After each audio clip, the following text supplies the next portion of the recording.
Like the unicorn plushie, like all Oh, weekend whenever I get a chance to.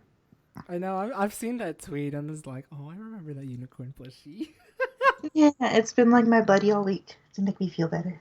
Yeah. Yeah. Oh. Also, hi guys. Man, Wade's here. I am I, with. me, Dragon. Ooh, No, I'm that's fucking up all the Twitters. It's okay. Don't worry about it. There we go. it's okay. Did I even tweet it correctly? Did I You put twitter.com? did. Okay, I did it. Wait, That's did right. you? Wait, now I gotta double check. I still love that I did twitter.com/fanways. It's like, yeah, it's Oh, free look, on it's a Twitter, man. Twitch. Yeah. Hey, it's a Twitch. There you go. You did it.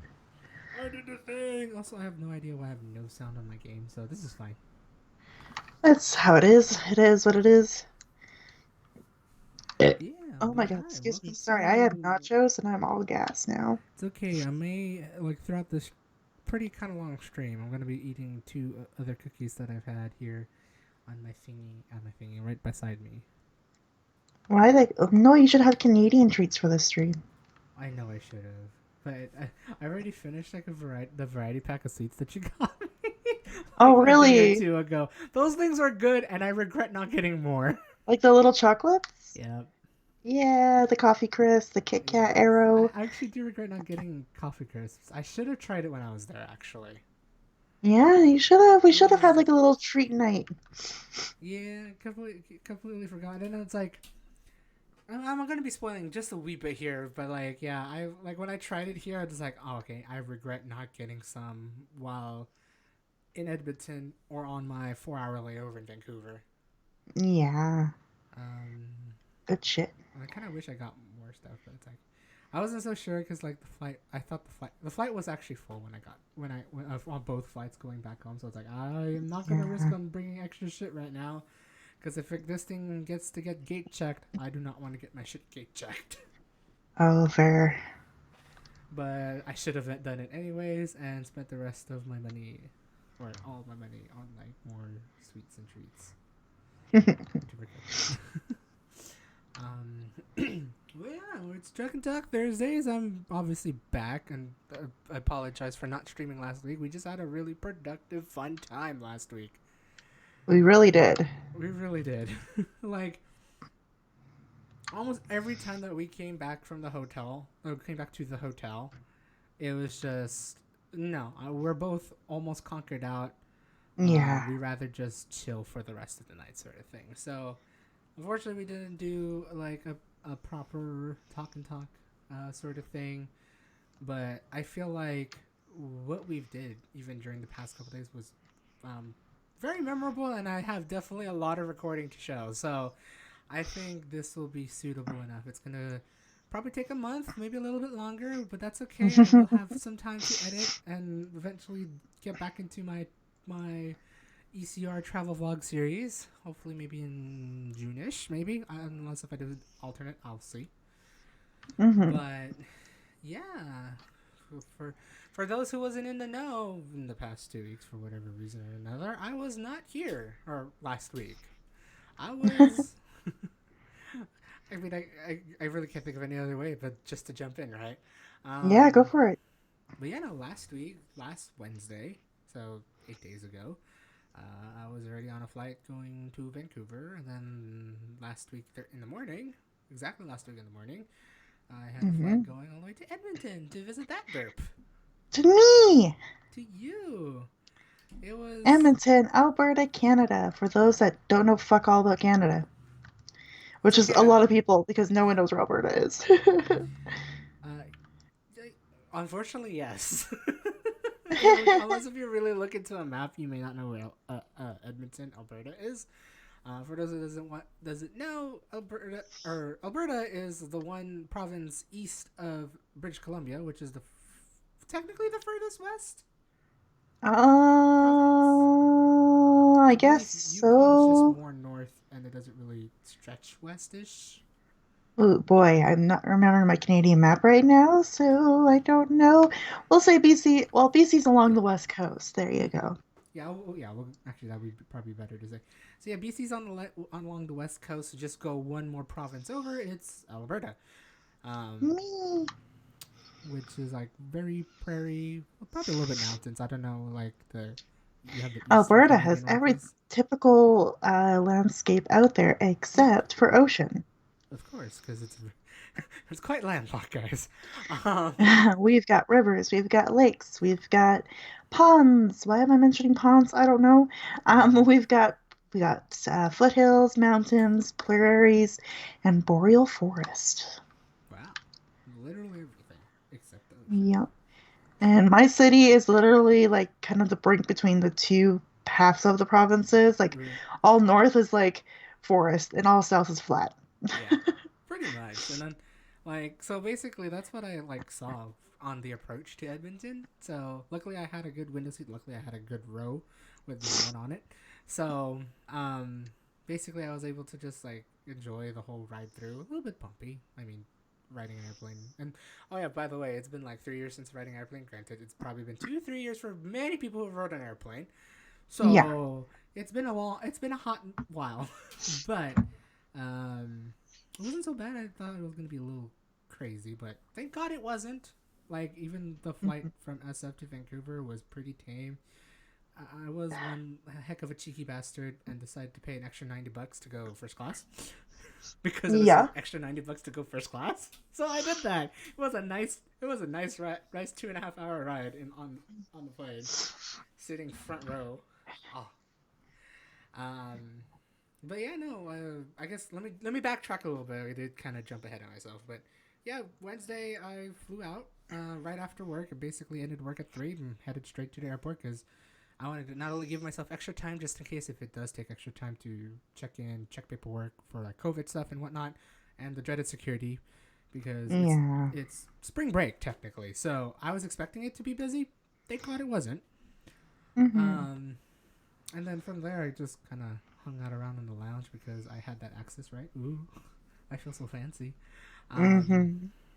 and just like chilled out for like quite a bit before getting onto my flight. And yeah, flight going to Vancouver was pretty smooth, nothing too crazy. Um, then I hit immigration. That was a fun time. Oh It could have been boy. all automatic, but my passport said no.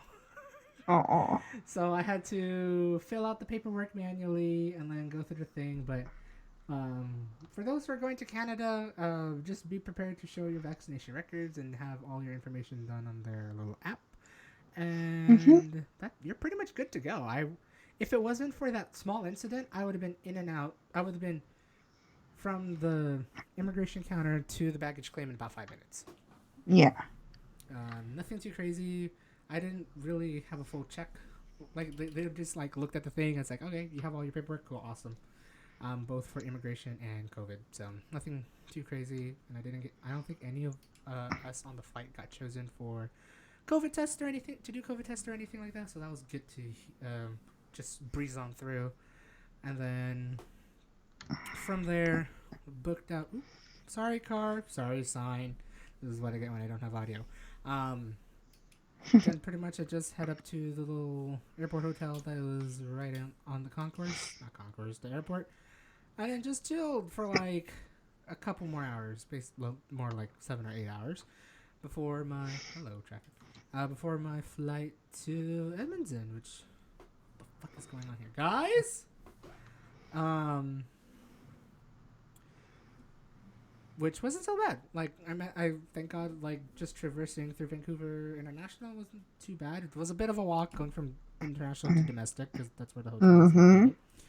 located. But cleared out security, not too shabby, and then waited at the gate for like a good hour and a half. I did see a Tim Hortons, but I still refrained myself from getting a double double until I met her. Yay. um, but I had my first fixing of Tim Hortons, which was nice. Mhm. Yeah, got onto the flight to Edmonton, got a whole row to myself, so I just chilled for like the next hour and a half.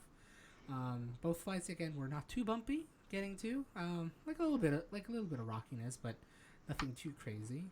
But yeah, when we're like at basically the final approach to Edmonton International Airport, it was honestly surreal for me because obviously it's not only been 2 3 years since I've flown anywhere, but it's my very first time visiting Canada in quite a long time. Basically, the last time I went to Canada was in 2008, and it was only for like a day to go to Victoria. I didn't really want to count that because I didn't really have like a proper Canadian experience. We were just there to just do a road trip, basically. But this time around is my first proper. We'll be in Canada for a couple of days. I'm gonna experience everything. At Mm-hmm. least what Edmonton has to offer, but then also in general what Canada has to offer. So, seeing I'm glad where I sat. Like I was able to see the Edmonton city skyline as we were getting on to Mm. our final approach. I do have a couple of pictures which I should have probably uploaded, but I just had a lot of photos and videos on here. We've managed to fill my phone up almost to the brim of stuff. So Yeah, you boy. guys will love the commentary and content that will be coming out here soon. I just need to get ahead of that and have it uploaded in time per week. We'll see how that goes because I'm actually going back home this weekend to visit family for my dad's birthday and amongst many other things. But yeah, just the approach, just going just seeing the skyline. It's like, oh my god, I am here, and Mm. just seeing that for the first time was quite surreal because the only other time I've seen Edmonton was either through pictures or Google Maps.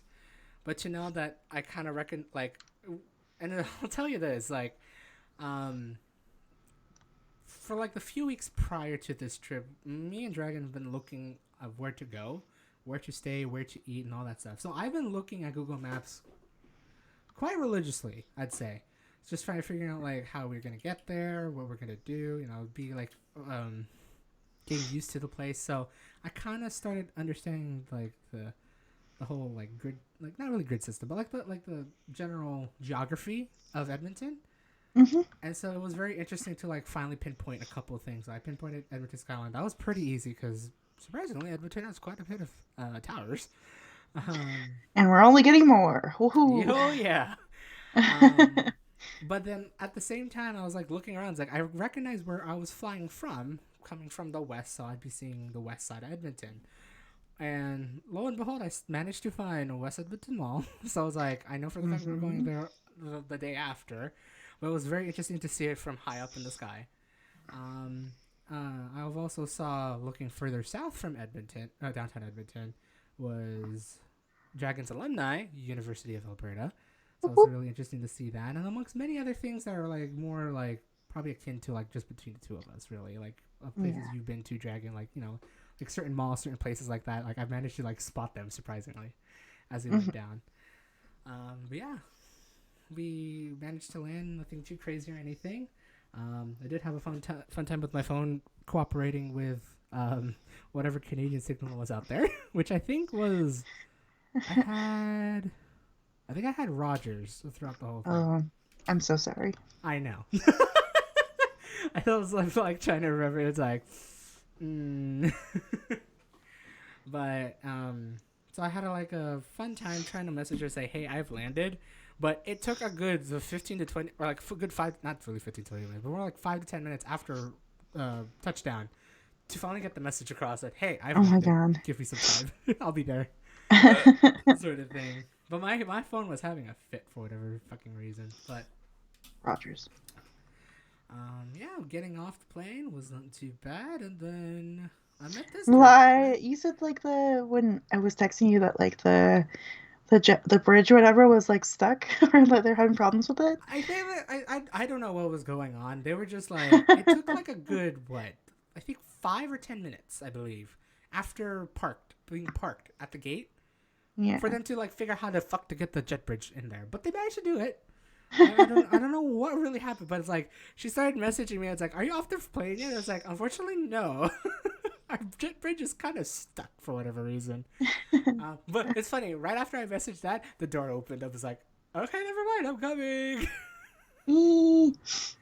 Yeah, so I managed to maneuver my way through the airport, which since it was coming domestic side, I didn't have to clear customs again. Cool. Whoop, whoop. Went down to arrivals. I saw this derp right by the door. Eee. I was pacing like a fucking anxious bean. Oh, why bad? There's so many people around me. I was like, no, I need to be at the front. I need to be right where I could see them. Fuck you all. And so, Right. anytime someone tried to go in front of me, I'd be like, no, go a step closer. And I guess the one good benefit I had throughout the trip going to, I kind of kind of the same coming back. Was I decided to pick my seats closer to the front just to get out. Nice. To be fair, I'm a guy with a big stature. Yeah. I was afraid to fit in the back, so Yeah. I was willing to pay extra to fit in the front.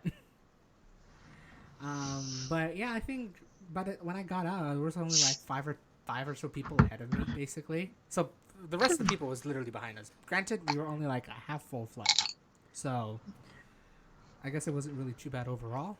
But yeah, managed to see this beautiful derp down there at the rivals. Oh, you call me beautiful.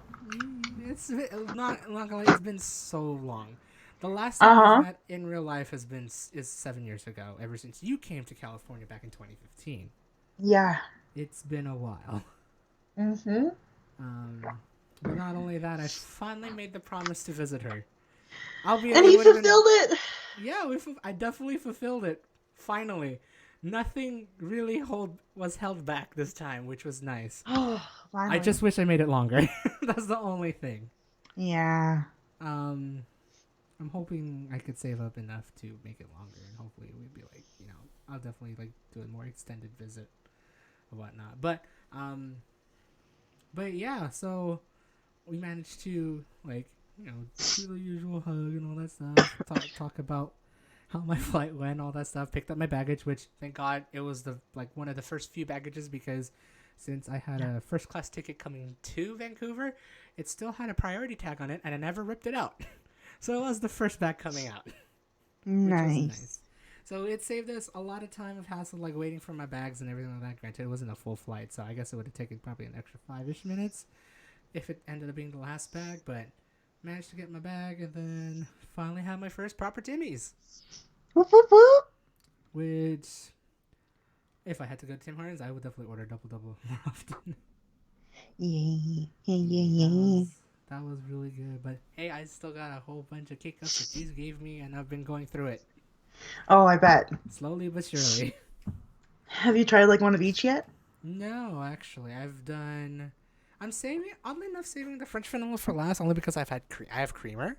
Oh, Um, fair. so I don't want to do like sweet on sweet.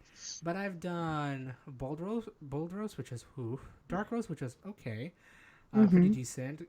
Colombian, which was, really, really, they're all been good coffees so far, actually. But I haven't gone the proper OG one yet.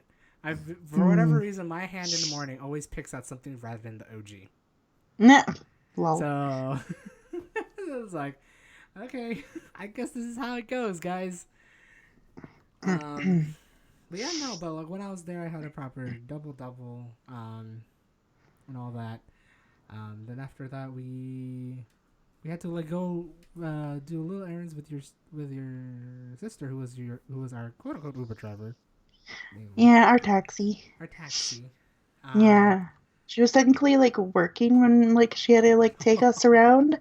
So we had to go do like a couple things for her work yeah, because she's like, oh fuck, they're making us do things today. Of all days, they're making us do things. And I was like, right. oh, sorry. It's okay.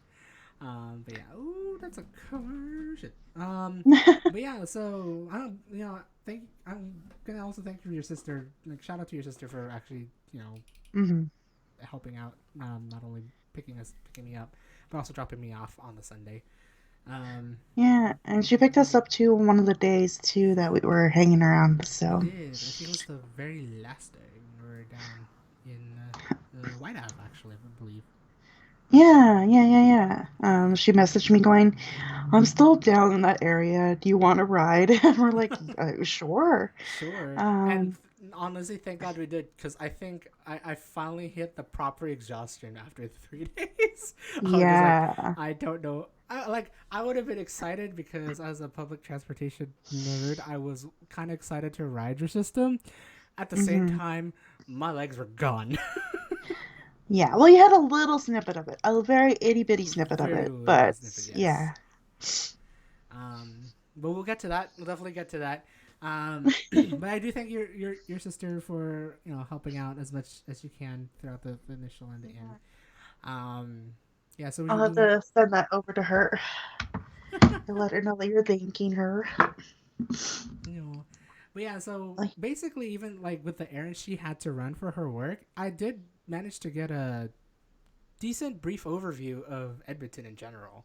So like going Mm-hmm. from the south side down up on the two, going up towards I guess your main road into downtown Edmonton, through downtown Edmonton, seeing actually right before that, seeing North Saskatchewan River, all the bridges that Mm-hmm. connects between the two sides of the thing.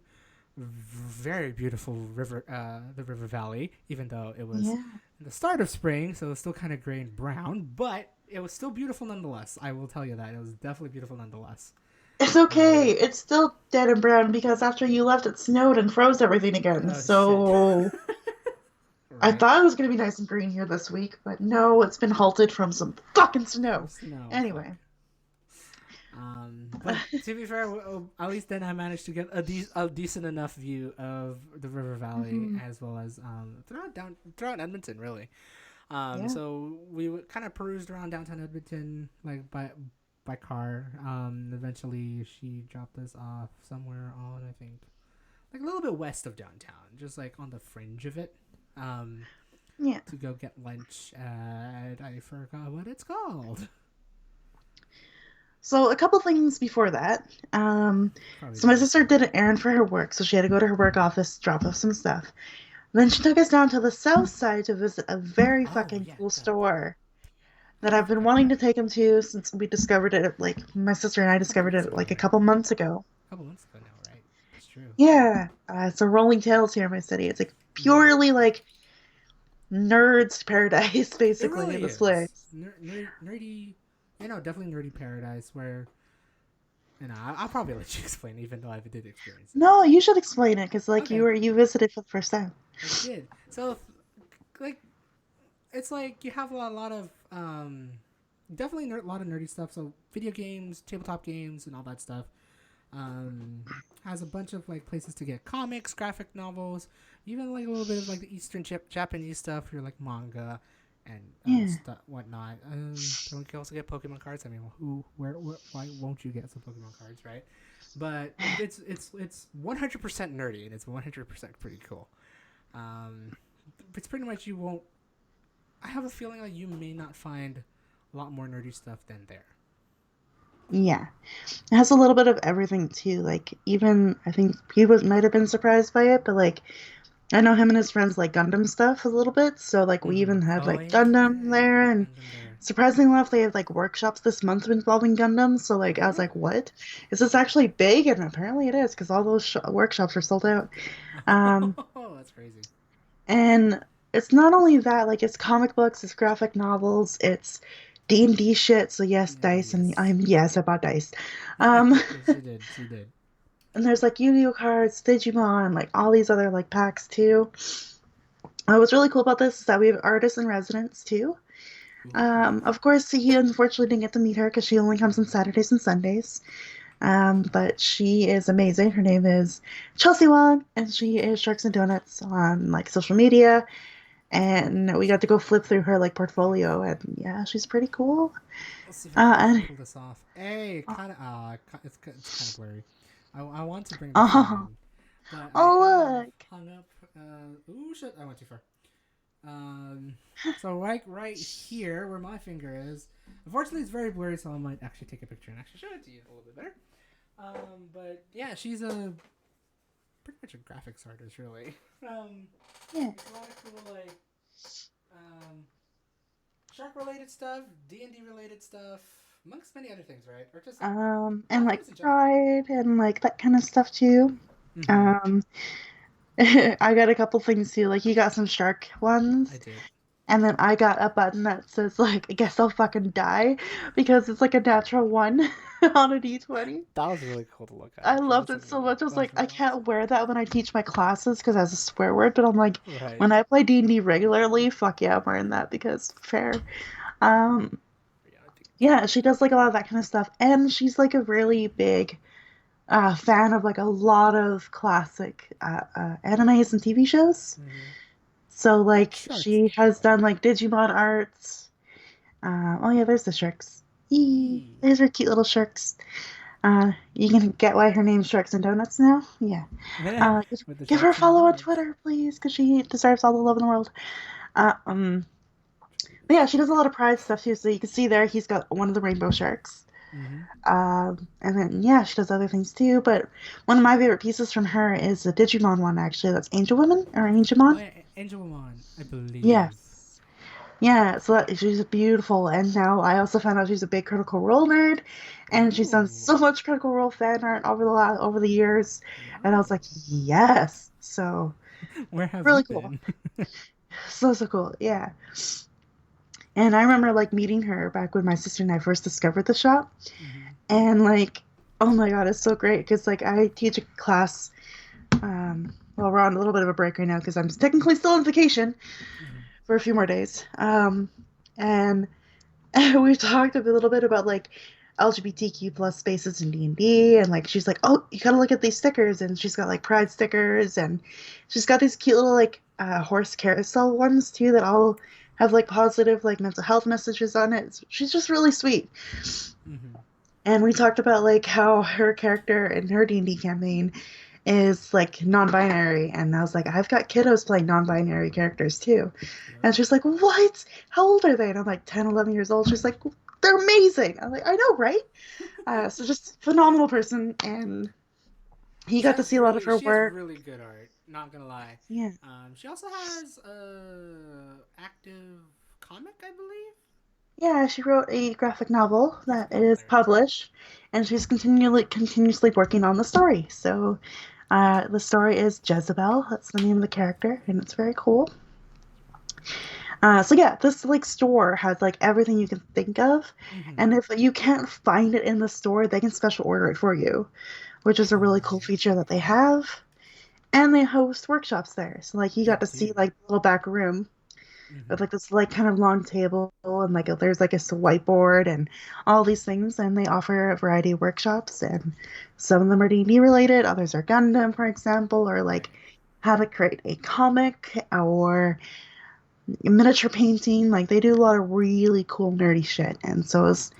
a really cool store to bring them to. And Yeah, and not gonna lie, I could definitely see like that place be very booming, especially on workshop days. Like I could like yeah, that's a really big space for like a nerd shop, like in general. Like yeah, usually even like nerd shops here in San Francisco are not that big.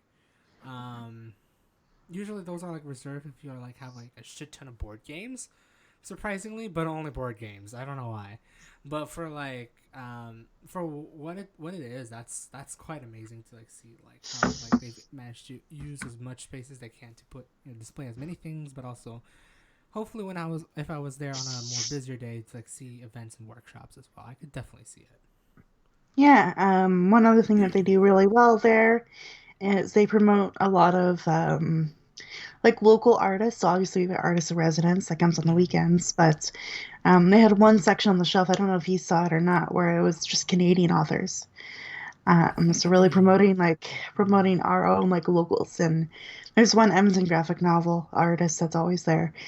So it's Ooh. very cool, and they really promote us as our Canadian and our Canadian identity because ha, America's not the only fucking place in North America. But yeah. Pretty Uh, much, yeah. Actually, a lot of the stores I took them to had like a really good section for like Indigenous artists and like local artists and Canadian artists. So A lot. Like yeah, I've probably used this phrase more often than not, and it's probably not the best phrase to use, but I used it anyways. Many of the places she brought me were very aptly Canadian. Aptly Canadian. Which is, I'd say, does pull in the Canadian experience. Like, it definitely felt different from what I usually yeah. experience in the States. Would you say? Oh God, this is a big one. How stereotypically Canadian were a lot of the places you went to? Okay. Now that's a good question because while I say something like many of the things that they show Canadian is very aptly Canadian, at the same time Edmonton is very multicultural. Yeah, um, I even talked to this with my coworker who was also curious about like he didn't know what Edmonton is at all. I kind of explained to him as like but basically Edmonton and Alberta in general to be Texas of Canada. So yeah, we were thinking of like that sort of stereotype in a way, but Edmonton, I believe, has that big exception, and I don't know, maybe Calgary as well, but we don't talk about that. Um, we don't for talk about Calgary. Sorry. um, but I was Actually, I would say this. I was genuinely surprised of how multicultural it is. Mm, Because when I hear like all the restaurants and everything and like all the cuisines yeah. and everything you explained in a call, it's like yeah, I could believe it. But like I would want to see it to really experience it. But once we head into the city and head to like West Ed, which we'll explain later, and then basically going around downtown, Mm-hmm. and just walking around in general, I definitely felt. Not gonna lie, this is what I even told my coworker as well. I felt like I was in San Francisco in terms of Ah. culture, because it's not. I'm not gonna lie. I thought it was gonna be, and I can't say this any less racist. I was thinking it's gonna be majority white. Not gonna lie, because when you Really? think Texas or Canada, I was thinking, okay, maybe not a lot of cultures go here per se. Even though it's a big city, that's where my mind steered towards. Huh. Um, but once basically landed, interacted with and like cashiers or anything like that, or hearing anyone, I was genuinely surprised. Like seeing, what I'm very very surprised about is like experiencing. God, it's like this is gonna be like a very personal thing to me because this is what I've experienced. But it was Yeah. interesting to experience a Latina population. What do you mean? So like in general, in the United States, you most likely will encounter someone who is Oh, okay. Latino or Latina, whoever you talk to. There, Yeah. not so much. I didn't take you Obviously, to the because right it's places. well, but like in a very general sense, I Fair. was like it was interesting to experience those who are, I guess, Middle Eastern, I believe. Yeah, Surprisingly, with a quite a bunch few of of those Asians. folks. Yeah, Middle Eastern folks, we have quite a few. Hmm. A lot of people from India, and we have a huge as fuck Filipino population here. That one, I was genuinely surprised.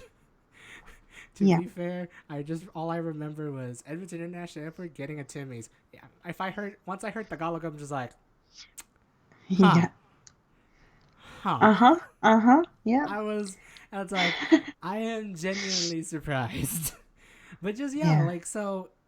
Hey Izzy, but no, I was very Hi. surprised of like experiencing Hi-oh. not so much of a Latina population as I'm used to here in California, and generally, any of the states closer to like the Mexican border, basically. Mm-hmm. Um, it was, it was, it was like surprising because Yeah. that's I just never experienced it. Even throughout my trip throughout America last year, I still get that sort of like. I know I'll be bound to find someone who is like Latino or Latina. You hear the Spanish being spoken sort of thing. Mm-hmm. But there it's like definitely felt very different. But at the same Yeah. time, if I had to think it in general, very multicultural, almost like San Francisco. I felt like I was back in San Francisco. Yeah. I'm currently kind of oh boy, hopefully it's nothing too crazy.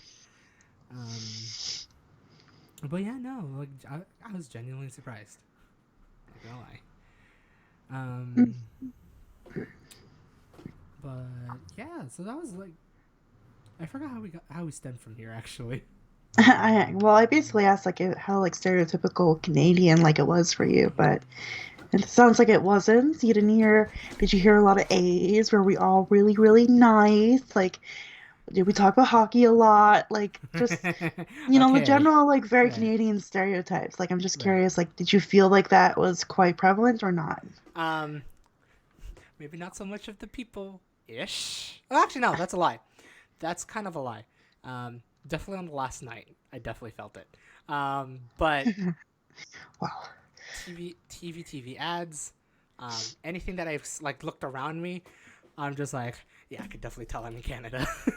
100%. I am not in the U.S., folks. I remember the first commercial he saw. It was like someone holding up a sign that wanting to be prime minister, not president. I was like, lol. And it's just like also interesting, like hearing announcements in French. I'm just like, yeah, That is not English and Spanish. That is English and French, guys. Yup. So I could definitely tell. I was like, oh, yeah, I'm in Canada, all right. This is definitely the. This is I know I'm nowhere but Canada. Mm-hmm. So, um, but yeah, no, like, yeah, like I don't know. it's like a lot of feelings. I was like, I have like one like saying that I've experienced everything Canadian, but also I'm very surprised of like everything that I've experienced while going around. So, um, Yeah. Was there anything like super unique about the Canadian experience that you didn't expect? but the French speaker says, unfortunately, there was not much French speakers in Edmonton. Again, Wrong I side. very, very specific areas that I could take you to that you'd be like, oh fuck. It would have been funny. It would have been cool, but yeah. One of my favorite cafes that I wanted to take you to. It's very, very French. Oh You would really? have been like, what the fuck am I looking at? Why is this menu all in French? I'd be like, hee, welcome, sorry. Yeah. And I think Probably. I just proved that the sorry stereotype still exists here. That's fine. Okay. Don't worry about It's okay. I mean, I've had my fair share of saying sorry over there anyway, so it. it's like that's just that, but that's just me. So it's like I think I just managed to fit in ish. I just don't say No, a lot. no. Um, but where are we going from here again?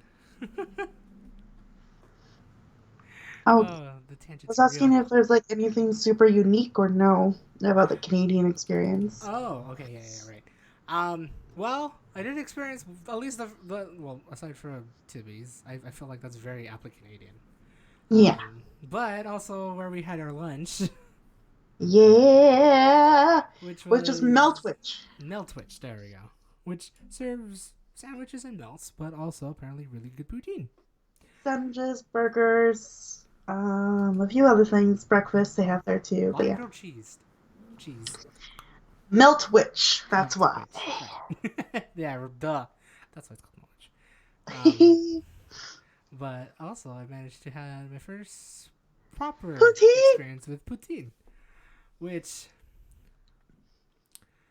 why can't that be in the States? Because it's Honestly, Canadian. it's a very Canadian thing, but man, that was actually really good. The only thing is, I didn't really manage to fully finish it, but I did manage to eat all the cheese curds, as much fries, and be doused in gravy, but which was really good nonetheless. But damn, I got very full off of it. I'll tell you that. Oh yeah. Um, yeah, no, that was a very filling experience. No, I was not gonna lie, the sandwich was pretty good. What did I have? Prosciutto with pesto and Canadian cheese, I believe. Canadian cheddar? I don't know. Canadian No. cheddar, yeah. Which was surprisingly a very good combination. Oh yeah, baby. And I think you I had had bacon bacon. avocado, Yeah, grilled that sounded cheese. really good, actually. It was so yummy. I went the wrong way. Oh. Here we go again. Fuck you, Lyle. Oh shit, I am just driving Oh everywhere. boy. I am hitting everything. You were No to be. pinballing yourself throughout. I know, it's great. But yeah, we had a really nice filling lunch, which basically powered on us through downtown Edmonton, Yes. which was quite a lot of walking. I think the most walking we did in the 3 days, I believe. Pretty close. I think it beat West End by just like a couple like by like 1,000 or so steps. Something like that, yeah. Yeah. Because I think I clocked in at the very end of the day, once I like finally changed and went to bed. I think I clocked in at 18,000 steps. Yeah. Which is like insane. Because it didn't feel like we were walk for that long, but I guess we did. But only because, yeah, we walked like not really all like the whole perimeter of Edmonton per se, but we walked quite a bit. Well, the perimeter of downtown for The sure. perimeter of downtown, yes. If we walked the Um, perimeter of Edmonton, fuck, that would take days, I that would believe. take forever. But yeah, no, the perimeter of downtown Edmonton, so we like started from like the west side of downtown, headed up towards McEwen and your one of your places that you used to work at, and also did your practicum, not practicum. Yeah, Um, so Northwest College is where I worked at, and got to show him that because he was there for that experience and through the he was. calls and such. So he got to see that. Then I was up to McEwen. So we started off like Jasper Ave, and we walked up about 4 or 5 blocks up Mm-hmm. to the universities, basically, like all the universities and colleges. And McEwen's very cool. McEwen is very unique. I'll tell you that. Yeah. With like, I didn't expect it to have very Art Deco style buildings. I believe. I think it's Art Deco. I know for the fact it ain't brutalism, but it's very out there compared to this. At least in downtown, but this is usually most of downtown. The sea of brick and concrete. That was Yeah. an interesting feature of architecture I've seen. That looked really cool. Hmm. Yeah, there's like little towers there as well because it was a focal point of architecture at one point, the college, before it became a Mm-hmm. university. So there's like these like sets of towers that are really unique there. There's a cool little like amphitheater building There that's really was. neat, and we had a fucking cool ass like clock above one of the entrances. That was really neat.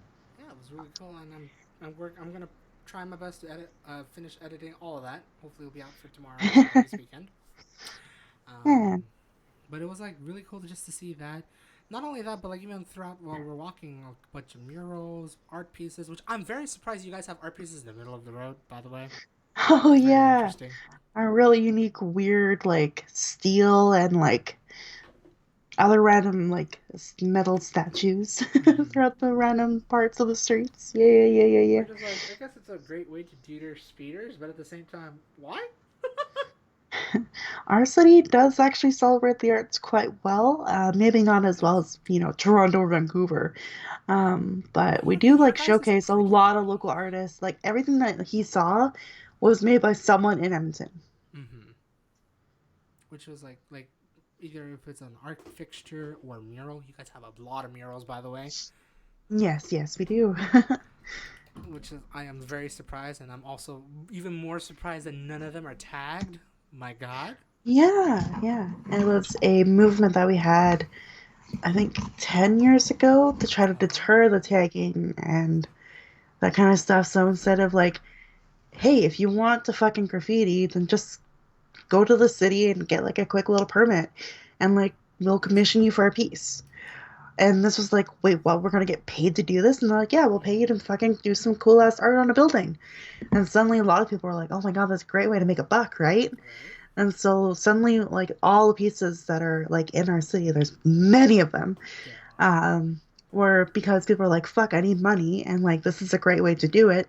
Instead of Mm-hmm. me doing stupid symbols or whatever, like on the side of a building for fun, I can do it to get paid for it. That's Right. great, and to get the recognition for it too. Mm-hmm. All of our murals you can find online, and you can find most of the artists.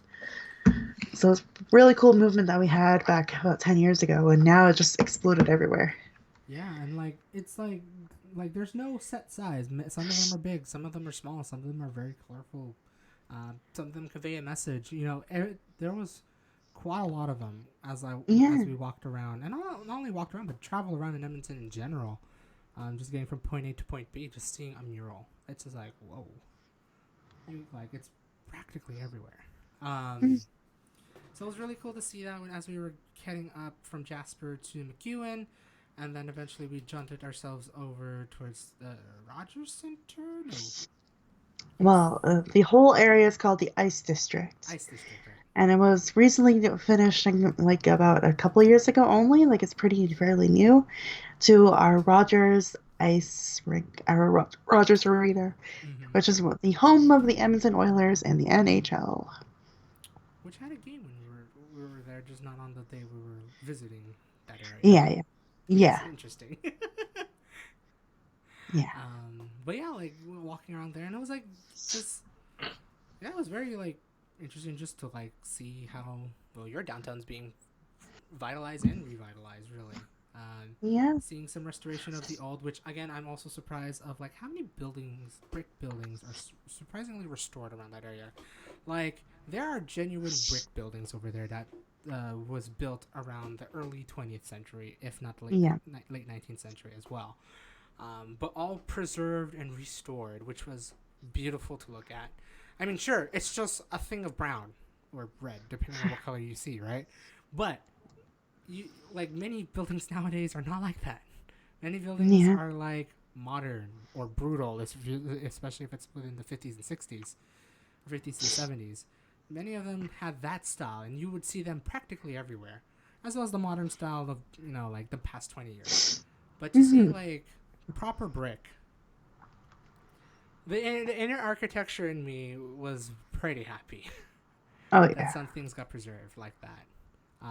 It was even better as we headed towards Whyte Ave on Saturday, but I'm focusing more on downtown here real first. That I'm genuinely surprised that you guys managed to preserve like a whole like street of like those buildings down there. I believe it was like maybe Hmm. 1/4 and around that area. Yeah. Have a lot of preserved buildings. Obviously, like head towards the Ice District, Rogers Center and all that stuff. That's actually very all modern stuff. A lot of new Oh buildings, yeah. including your city building, which is like what the hell. Oh yeah. Or City of Edmonton building. It's just like in a tower, very modern ass tower with very modern ass facilities, Oh which yeah. is Literally like called the Edmonton Tower. Yeah. yeah, Original. uh, very original. Aptly Edmonton, I'd say. Um, Yes. but yeah, no, like it's nice to see that mixture of old and new, and it's like I was honestly also surprised to see how naturally flat Edmonton is, which is like yeah, we're in the prairie. Aside from being in the river valley, everything is really flat. Yeah. We do have Um, our dips and doodles and kind of weird curvy ass roads, but a lot of it can be pretty flat. mm-hmm. But yeah, so we started walking down back towards Jasper Ave, and we walked through Jasper Ave. Basically, eventually we're gonna take a break. But I think we like visit a couple shops. You did show me one of the used bookstores down on Jasper. I'm trying to remember the name. We book in. We Book In, which Yeah. if I highly doubt if any San Franciscans here think Green Apple Books, it's basically that, which is like really cool. They sell a lot of like gently used books, as well as other Yeah. forms of media such as like CDs, cassettes, DVDs, Blu-rays, and all that stuff. A really good used media shop. Yeah. Um, really cool to just like we've just found like a lot of random cool things around there that either reminisce of childhood or anything like that, which is hilarious. Um, explored that a bit, and then kept heading towards further down Jasper Ave. We took quite a bit of a long break at Timmy's again. Yeah. Fortunately, I beautifully had a funny stomach throughout that day, which thank God it calmed Yeah. down the next day. Um, Yeah. I I believe just like a certain combination of like milk and other products decided to make my tummy rumbly. But I won't go further than that. No. But we like chilled out for a while. I for whatever reason had a fun time watching buses go by every like 2 minutes because I was facing the direction of Jasper Ave. So I'm just like, holy shit, there's a shit ton of buses going back and forth. Hello. Yeah. Welcome to downtown. Mm-hmm. And that was like rush hour too. It So. was rush hour, which was like, yeah, it was like, oh, hey, look, it's pretty busy right now. But yeah, we stayed there for a little bit, just also to rest our legs as well, because at that point I think we were about 12,000 steps in, 10 to 12,000 steps in. So I was like, oh Yeah. shit, Pretty much. like our feet was burning.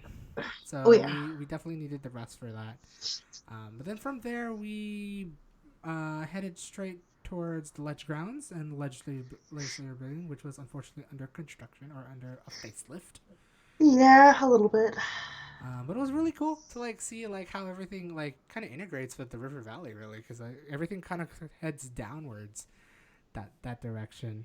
But to see like how Yeah. everything is like all laid out, where like all the open spaces, the open atriums, your fountains. Obviously, it's not working during the winter spring season, but hopefully it'll be turned on soon. Um, Yeah. the bountiful statues, and monuments and all that stuff, which was really really cool. Again, I'll try. Hopefully will be edited in time. You'll see all that. It's going to be all in one day. I'm not going to split the first day up because there's a lot to take in of downtown Edmonton, which was basically our first day. Yeah.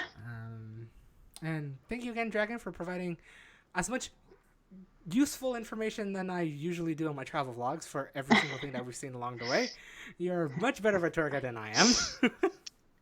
Yeah, I mean, I was born in this city and I've lived in this city for like a number of years before the UK, and now I'm back. So I know a lot of weird, random tidbits. So a lot of that in the videos. That's yeah, that's quite true. I know at the same time we also learned a little. I think we did learn a little bit of things along the way as well. So Oh, yeah, because we didn't talk about the Neon Light Museum.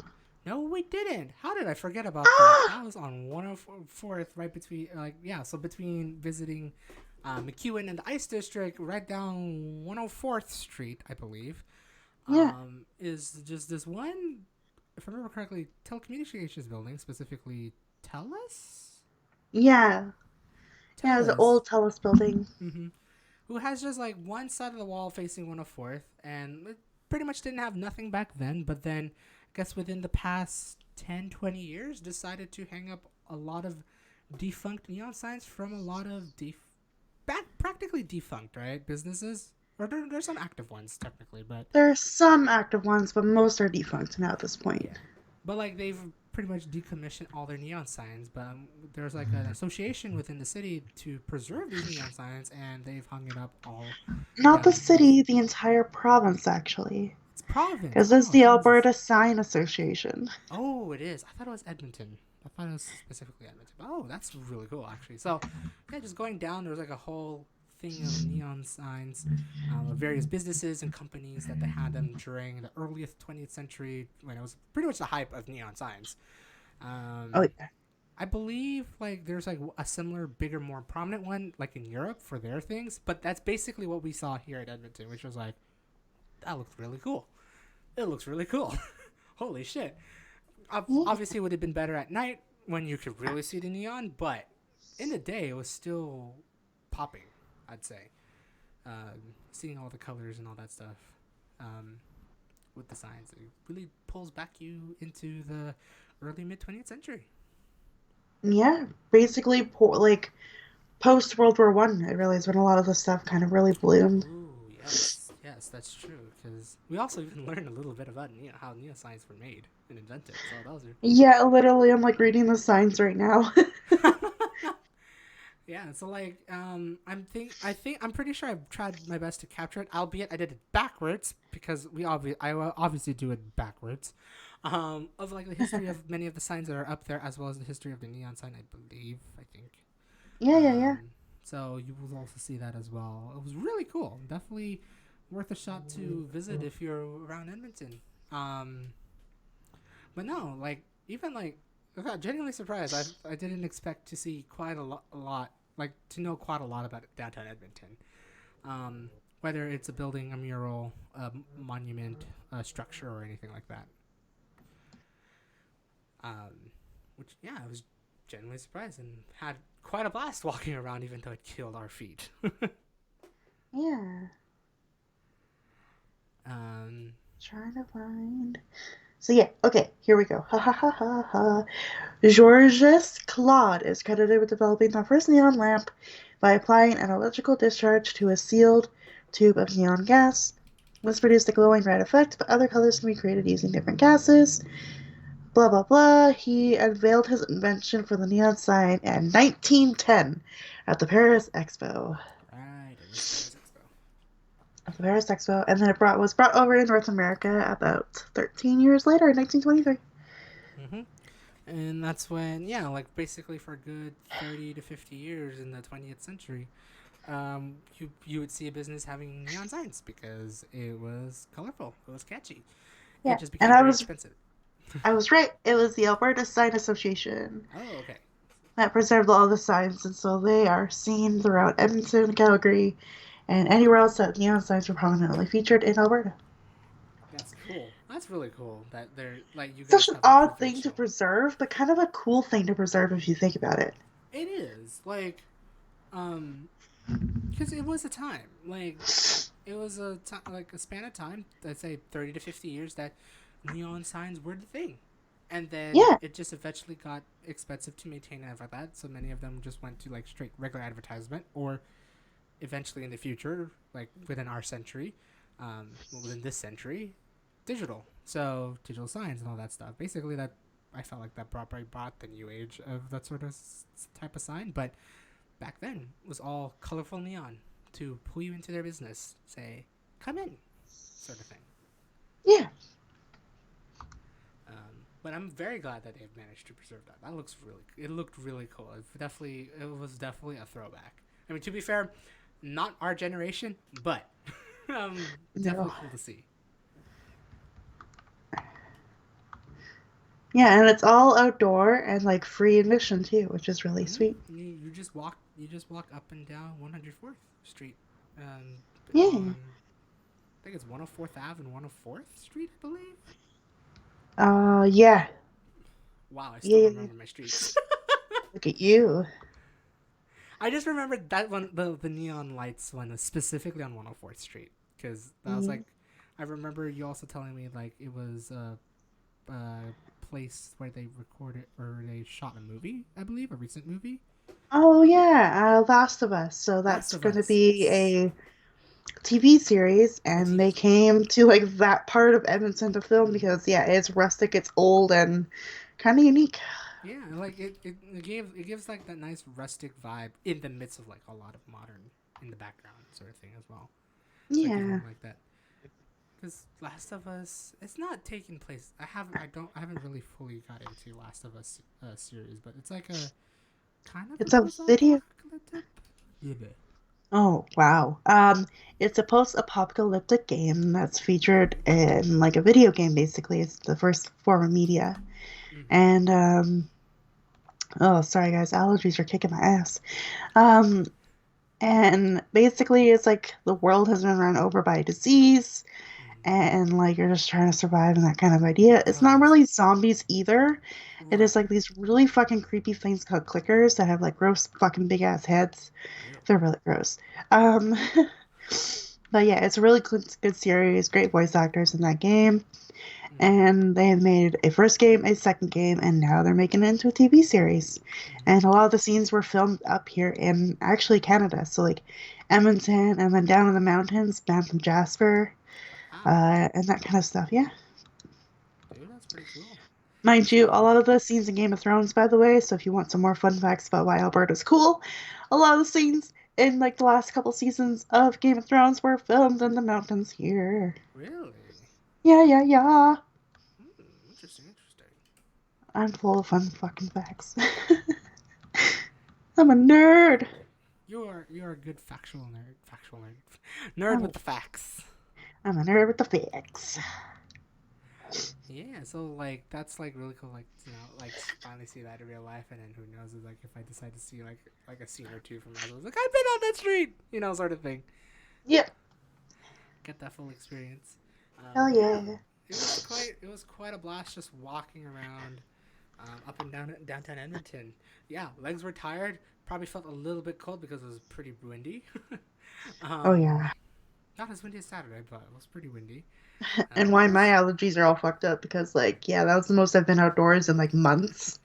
And suddenly now I'm just like, oh fuck, what is breathing out air? You're just Ah. like, now I'm feeling it. Yeah. But yeah, we did that, and then eventually your sister was finally available. Then picked us up downtown to bring us to our hotel closer to the west side of the city. Close to the west side of the Yeah. city, at the west side of the city. Yes. Um, and then it was like fun. It's like one happy accident decided to happen. Apparently, our room went on emergency maintenance, the one I booked, so we decided to get upgraded to a very cool suite, Yeah. which had a kitchen and everything, which was like, what the fuck? A To be fair, kitchen, a balcony. It was the very top floor of the tower of the hotel. it I got my was. own fucking room, which made me happy. Yeah. I told her I was like I'm a sofa bed kind of person if like I don't mind sleeping on a sofa bed, and my god that was actually surprisingly comfy. Yeah. um, but yeah, like they managed to upgrade us for free because of that little incident, and Whoop. thank God it was for free because I was not ready to pay almost $1,000 on that shit. I paid a Yeah. third of an amount for that shit. It was so good. Yeah, that was really good. So for basically on that night we decided to chill out, catch up on some anime. Yeah, yeah. We ended up finishing Attack on Titan, which left us with more questions than answers, of course. As they always fucking do, by the way. Fucking Attack on Titan. Exactly. Now we're gonna wait till 2023 for that shit to really fully finish. Um, but then we like watched that. We finished also The Realist Hero, which was Oh pretty sweet yeah. actually. And then finally got to watching Shield Hero, which its second episode has just came out yesterday. Ooh. Was very interesting to like re-experience everything because I read that book, or at least read definitely that part of the series. Yeah. So I was like, Oh, you've already interesting to watched finally it? see. Fuck.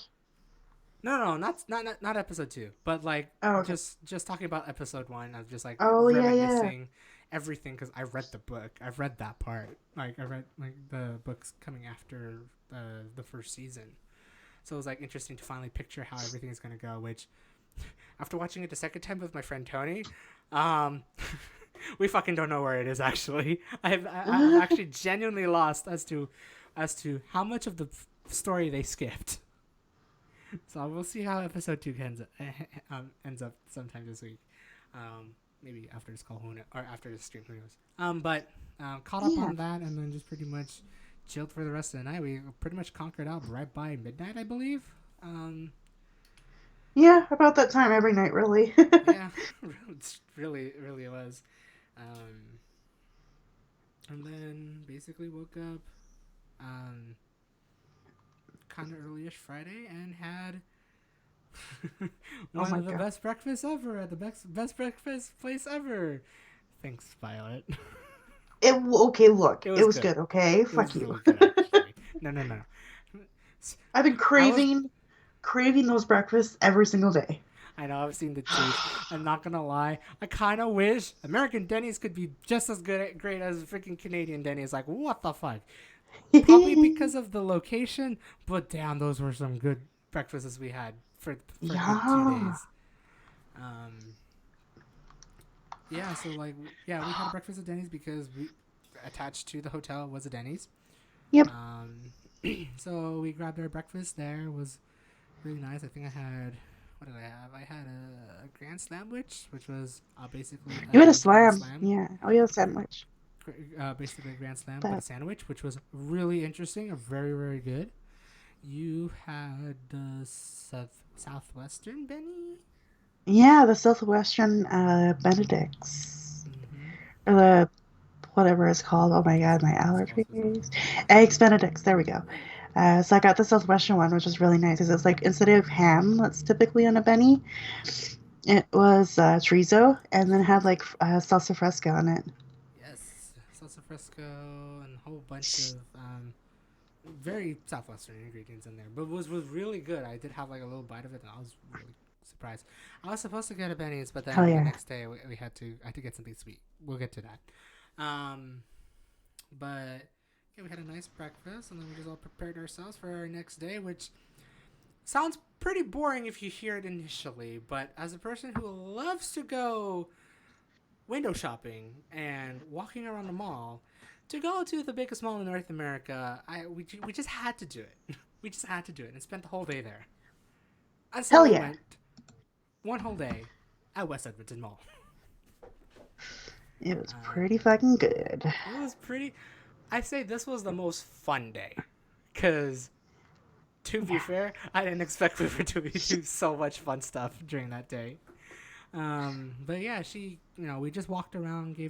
I think I recorded as much as I can. I definitely recorded like many of the major stuff. But initially, I think we just walked around, looked at a couple shops. I knew I had to get like a toolkit because I was not only there to visit her, but at the same time, I was also helping her upgrade her laptop. So, my tech thing is showing, but we just had to get a toolkit. Thank God we managed to find one. Yeah. I guess a Miniso, I believe. Yeah, we walked around there, did a little more shopping. I was also looking for souvenirs to bring back to my parents, which was in a variety of magnets, baseball caps, and t-shirts. Decided to take a little bit of a break and actually tried another just only Canadian place called Second Cup Coffee, which is apparently your guys' Starbucks, if I remember correctly. Pretty much, yeah. It's like our fancier, like kind of more expensive brand of coffee here. Mm-hmm. Yeah. Which I didn't. I kind of did try their coffee. I did mostly the cold drink, but definitely decided to just take a little bit of a break after like walking for like, I think only about an hour or so. We just wanted to like relax for a little bit. Ended up buying a thing of coffee beans over there as well. So then now my mom will have a fun time trying Tim All Hortons the coffee. and Second Cup. Yeah. She will love all the coffee that I have brought her. I just now wish I Uh, got more things other than coffee now. yeah. Um, but yeah, we did that, and then after that, we went to Galaxyland to just kind of take Oh around a yeah. tour of the indoor amusement park, which I'll show on the vlog. And then we You kind of heard spent. correctly, all indoor amusement park. Oh yeah, I was honestly surprised at how much rides can fit in a fucking indoor amusement park. Right? Um, I And we we, don't. Oh, go ahead. Sorry. no, I was gonna say like, and we also had a lot of fun there because what I didn't expect for you to do at least while I was getting my laptop charger for my sister because dumbass forgot to pack it, um, was like he actually bought some credits to play in the arcade that's attached to like the actual amusement park, which made me giggle. I was like, oh, I guess we're doing this. Okay, here we go. Yeah, I mean, like I saw the arcade machines, and then we stopped at the arcade, and they're just like, fuck me. I love being in an arcade. I love this is my pre-gambling stage in life. Oh my You god, it don't really you will. spend money to get tickets. Obviously now I spend money to kind of win money, but back then as a child and as a teen, when you go to the arcade, you're there to spend money to get tickets to get prizes. So to be there again, it was just like I don't know how long it's gonna take you to. Okay, no worries. It's like I don't Yeah, know how long it's gonna take Violet to get her laptop charger. I'm gonna spend some. I'm gonna maybe play a couple games. So I decided to like really think about it. I did eventually find like the person who like sold the cards and all that stuff, but I saw like there was like a really good deal um, to get credits. So I'm just like, okay, I'm just going to put in $30, get 200 credits, and we'll play all the games. And basically, we decided to spend, I think, a good hour or so at Galaxyland playing random arcade games, which some I haven't played in a while, some I haven't played at all because they look new. It was fun just winning tickets. There was one hilarious one where, because I'm a person that loves to try to like make the most out of the credits and try to win as many tickets so we can get a prize. So I don't end up spending extra money, even though sometimes I do. Luckily, I didn't. But just going around, um, playing all the games. There was like this one game where she finally came back. I decided to like play this one of like the skill stop games, which will if you skill stop it, you'll spin the wheel, and from there it's just random. So I managed to properly skill stopped it. I got the wheel. Surprisingly managed to land on 500 tickets, and it was only cost me 4 credits to use, and I had like a whole bunch of credits off. I was like, oh shit. So that was like a nice surprise and all that stuff, like winning quite a bit of tickets. But it was just very fun. I felt like I was definitely a kid again, being there in Galaxyland and in the arcade, just experiencing all the fun games. Just basically I was a kid all over again, guys. It was great. Um, and yeah, we ended up spending a good hour over there, um, just playing games and whatnot. And then eventually, yeah, she came over and we we just basically played games together. I know we did like a together activity. We did Wheel of Fortune, which for whatever fucking reason, it always lands on one ticket. Sucks ass. Because we managed to solve the puzzle a couple of times, and we could have gotten way more tickets than we could have. Fucking messed up on Deal or No Deal, but that's okay. We managed to win 4 tickets, no 5 tickets, I believe. But we did air hockey, which ended up becoming almost a landslide to almost like really close, and then I believe I won. One heck of an intense game with air hockey, I swear. But air hockey is not intense. It's never fun if your air hockey games are not intense, right? It's not fair. So That was fun. Yeah, we were just there at the arcade, at least the Galaxyland arcade, for about an hour. Don't worry, there's more to this. Well, then shortly thereafter, we walked out and then headed towards to one of the mini golf courses in the area, which was um, basically a blackout neon lights golf course, where basically you're playing mini golf in the dark ish, which was great. So I felt like I was doing in real life golf with friends, which that's what basically mini golf is. But it was a blast to actually play some mini golf. At least in that first game. Being stupid, try to be as calculative as possible, like with golf with your friends, except it doesn't work like that. um, and just having a blast going through the 18 holes, taking a whole bunch of pictures and whatnot. I'm trying to figure out if I'm going to integrate our golfing sessions. Yes, it's an S because we did two. Um, with the West Edmonton Mall vlog. I don't remember how much video I have for West Ed, but if it becomes a bit too long, I may separate the mini golf series as its own video.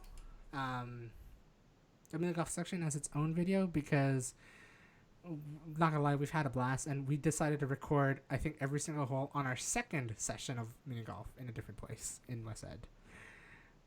So do be in tune for that. I think I did record a little bit of both of us actually in the first one. So maybe I'll show the highlights there, maybe on the main vlog for West Edmonton Mall, but leave the other one for a separate video. We'll see. But yeah, we decided to play some mini golf. That was just a fun time, just shooting balls where I can and trying my best to score a lower score, but that didn't happen, and she managed to win. If you see her Twitter post when we were playing mini golf, you could see what the score was. Whoop whoop. Yippee.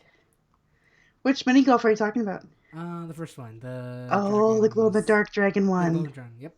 Glow dragon, that's the word I was looking for. Fuck yeah. That was fun. Like basically, I said golf with your friends in real life, but that's what golf with your friends is. It's fucking mini golf. Yeah, and like, not only for this mini golf, but like the other one that we'll talk about later, I got a fucking hole in one. I don't think I've ever got a hole in one in like real life mini golf ever. So it was nice. He was my good luck charm. Yeah, maybe that's why I didn't get good scores. It's okay. The first one was just like, I probably hit too hard and like I'm try harding it, but I try harded too hard. Hence why I kept missing every time. Second one was very interesting. We'll get to that when we get there. Yeah, that was a fun, good first session mini golf. A little bit hot because it's kind of indoors, but Did you tell them that you won me a unicorn plushie? No, I did tell about the surprising 500 ticket victory I had. Oh yeah, that was hilarious. Of just like skill stopping there and then managed to land on 500 tickets. I was like, oh shit, here we go. Hence why after 200 credits, basically $30 Canadian, 200 credits, I exchanged my part of the thing of our tickets, and apparently I earned quite a bit of tickets along the way. Where we got a unicorn plushie and a couple other things. But yeah, that was like one of the more bigger gifts that we got. So I got her a unicorn plushie. And then yeah, from there we headed our way for mini golf, and then from mini golf I think we did a little bit more shopping, just like visiting a couple stores along the way as well. Yeah. Till we got to, I believe, Bourbon Street. Yes. I forgot. I was about to say the other mini golf, but no, I remember because we had a light lunch. We went down to Bourbon Street, which I didn't expect like a mall to have like a nice fancy part. Bourbon Street was pretty fancy. Yeah. Pretty nice. Has a whole bunch of like upscale, medium upscale restaurants, I'd say. It's basically, if you think, because Bourbon Street, of course, is like a play on New Orleans and like that whole like bourbon feel to it. And so like there's like a lot of pubs, so there's like sports bars and grills, there's a comedy strip. Yeah, Marble Slab. Just don't even worry about it. Um, and like a lot of pubs and like kind of fancy restaurants. Because I mean, Mm-hmm. It's for higher me, class, who's I'd like, say. yeah, for me who never really goes to like these kinds of places, they're fancy to me.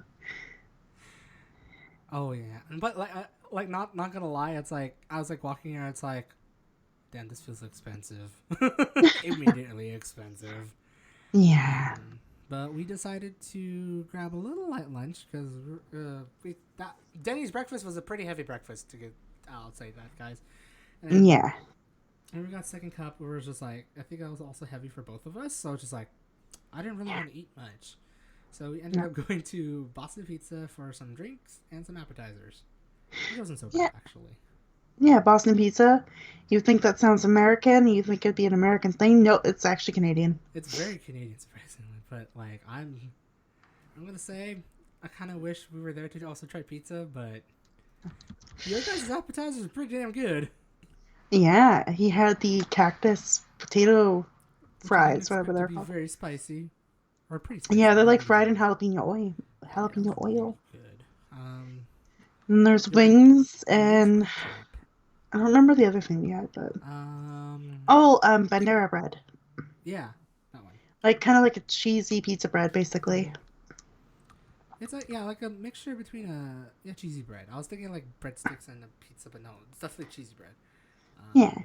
And you guys have like really good sauces and everything. It was a really nice place and atmosphere to like be in. Definitely a sports bar pizza grill sort of thing, like Yeah. that.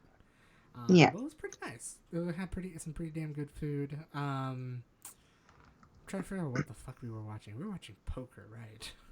We were watching poker. We were watching Um, poker. I remember that. which is actually like another thing to point out that BP or Boston Pizza is one of the only places there that has like VLTs in it. Because like I don't Really? know if you saw it, but like if you look down like in the I lounge did see it. area, I did see it. there's like a row of like machines like for I like did. gambling and I shit. saw those. I saw the poker and slot machines down there. I was just like, that's it. Yeah, yeah. It's the only Boston Pizza that has that. So like of In course it all of has to be Canada. all fancy and no, no, no. Oh, And like at just. least in Edmonton. Oh, okay. I don't know if there's other I don't know. I have no I don't me travel Canada what? Um but like at least in our city like that place because it is West End and there is a casino literally kind of right above it. There is. They're playing on it. It's like they're playing on being like, oh, we're gonna be fancy as fuck and like match the mall atmosphere and have yeah, whatever. Uh, that's that. But yeah, like it was a weirdly strange BP, and it's kind of funny that poker was on. I was like, wow. And then trying to like figure out like, okay, who has the best hand. I still remember like just watch. We were like watching one, and then there was the guy sitting like their family next to it. We are like kind of commentating for a little bit. It was just like, Yeah, damn. it was so Such a random. funny experience. But yeah, no, it was like a nice another time to just chill after doing mini golf and just walking around again. Walking around Galaxyland, all that stuff. So we chilled out there for Yeah. a bit. And then from there, we head towards like the more western side of the mall, which had the big pirate ship and whatnot. But actually, we didn't go there first. And Um, you're also forgetting another really big thing on that side of the mall that was actually technically first. did I? World Water Park. Oh, you're We went right. and saw that, And I so also you could forgot see the one. scope of it. I also forgot one other thing. The fucking Oh. ice rink. Yeah, that was at the very beginning. Oh my That was at the gosh. very beginning. Yep. I like once you mentioned water park, it's like, oh yeah, I forgot about the water. Oh wait, no, I forgot about the ice rink. Which having an indoor ice rink and an indoor water park and an indoor amusement park, like what the fuck? We can also go on to and because there's also like there's a movie theater. There are an actual separate arcade from like the arcade in the amusement park. There is a rec room. There is a movie theater. There's a bowling alley. Yeah, Casino. a Asian casino. supermarket, which is surprising. Not gonna lie, it's pretty Huge, surprising. huge Asian market. And like actual proper sit down restaurants in the mall. Like Proper sit down restaurants and a fucking pirate ship. But again, which we'll get to, which we'll definitely get yes. to. But yeah, no. So like, so not only that, I did see we did eventually I did record the hockey rink that was hockey rink ice rink within the Yeah, mall. Which because apparently there's there was a figure couple of skating kids. lessons Yep, going there was a on. couple of kids doing figure skating over there. Um, and then Yeah. from there we went next to the the shit. What was it called again? Water park, the indoor water park, which again, just like Galaxyland, I was amazed of how big that is. Yeah, Um, because like obvi- it's not only a water park, there is a zip line there as well, a lazy river, hot tubs, cabanas. Yeah, the and whole shebang. water slides. Like, unfortunately, we didn't have the time to go in, and Or the I money. believe it's a very paid. Yeah, it's a very paid area, so it's a pretty expensive. But if I had like maybe an extra day and did have the extra money, maybe it would have like not be great to like chill in nice warm air compared to the Yeah. surprisingly warm day that was on Friday, but we decided to spend that day indoors. Yeah. Um, but yeah, like it was like really interesting again to see a big ass indoor water park, a pretty Mm-hmm. decent sized ice rink, an indoor amusement park. Yeah, no, and then eventually, yeah, hitting through another like two arcades within near the fucking mall. Usually a mall only has one, but this one has two. Like what? Yeah. Oh, I need gas. I need gas. Oh no, I'm not getting gas. I'm not getting gas. Um, um, yeah, that like water park is really cool because they keep it at like tropical temperatures all year long. yeah, that's really cool. And I think I remember correctly. You told me that you used to work there at one point. I So did for like a summer basically. mm-hmm. I was like the ticket person. I occasionally worked in the water park too. I worked at the Flow Rider, which is very funny. It's called Flow Rider because flow. Anyway, it's like a surfing simulating thing where you get like a little like paddleboard, and I worked there at one point. That was actually probably the more stressful roles that I had at the water park is you had to make sure people signed the fucking waiver before they go on it Oh because that could boy. cause legal problems if they got injured. So Right. I always had to be like, nope, sir, thank you for paying, but can you please go fill out the like waiver on the side just to make sure that you're okay with the risk involved with the ride. Thank you. Doing that over and over and over again all day long. Yeah, I had to do that. Um, yeah. I used to Cool. work there in the summer, which was fun. But also working there in the summer meant hot as fuck. And then you have to go into the water park, which is hot as fuck. Right. It was a lot of hot on fuck. It was a lot of hot and Hot fuck. on fuck, guys. Yeah. But hey, it probably would have been so much nicer, like yeah, during like the winter spring time where it's Yeah. like cold as fuck. You want to be warm. That's where you want to be warm. So a lot Yeah. of people were on that Friday. A lot of people were wanting to be warm, or wanted to enjoy the wave pool or anything like that. So that was pretty Hmm. cool. Yeah, it was a lot of fun. Mm-hmm. Yeah, we did like explored there, did like, a little bit more vlogging. I don't know. Again, I'm pretty sure I've recorded quite a bit, so we'll see how much I'll put in there because I don't know if I want to separate our golfing sessions, but we'll get to that. Hmm.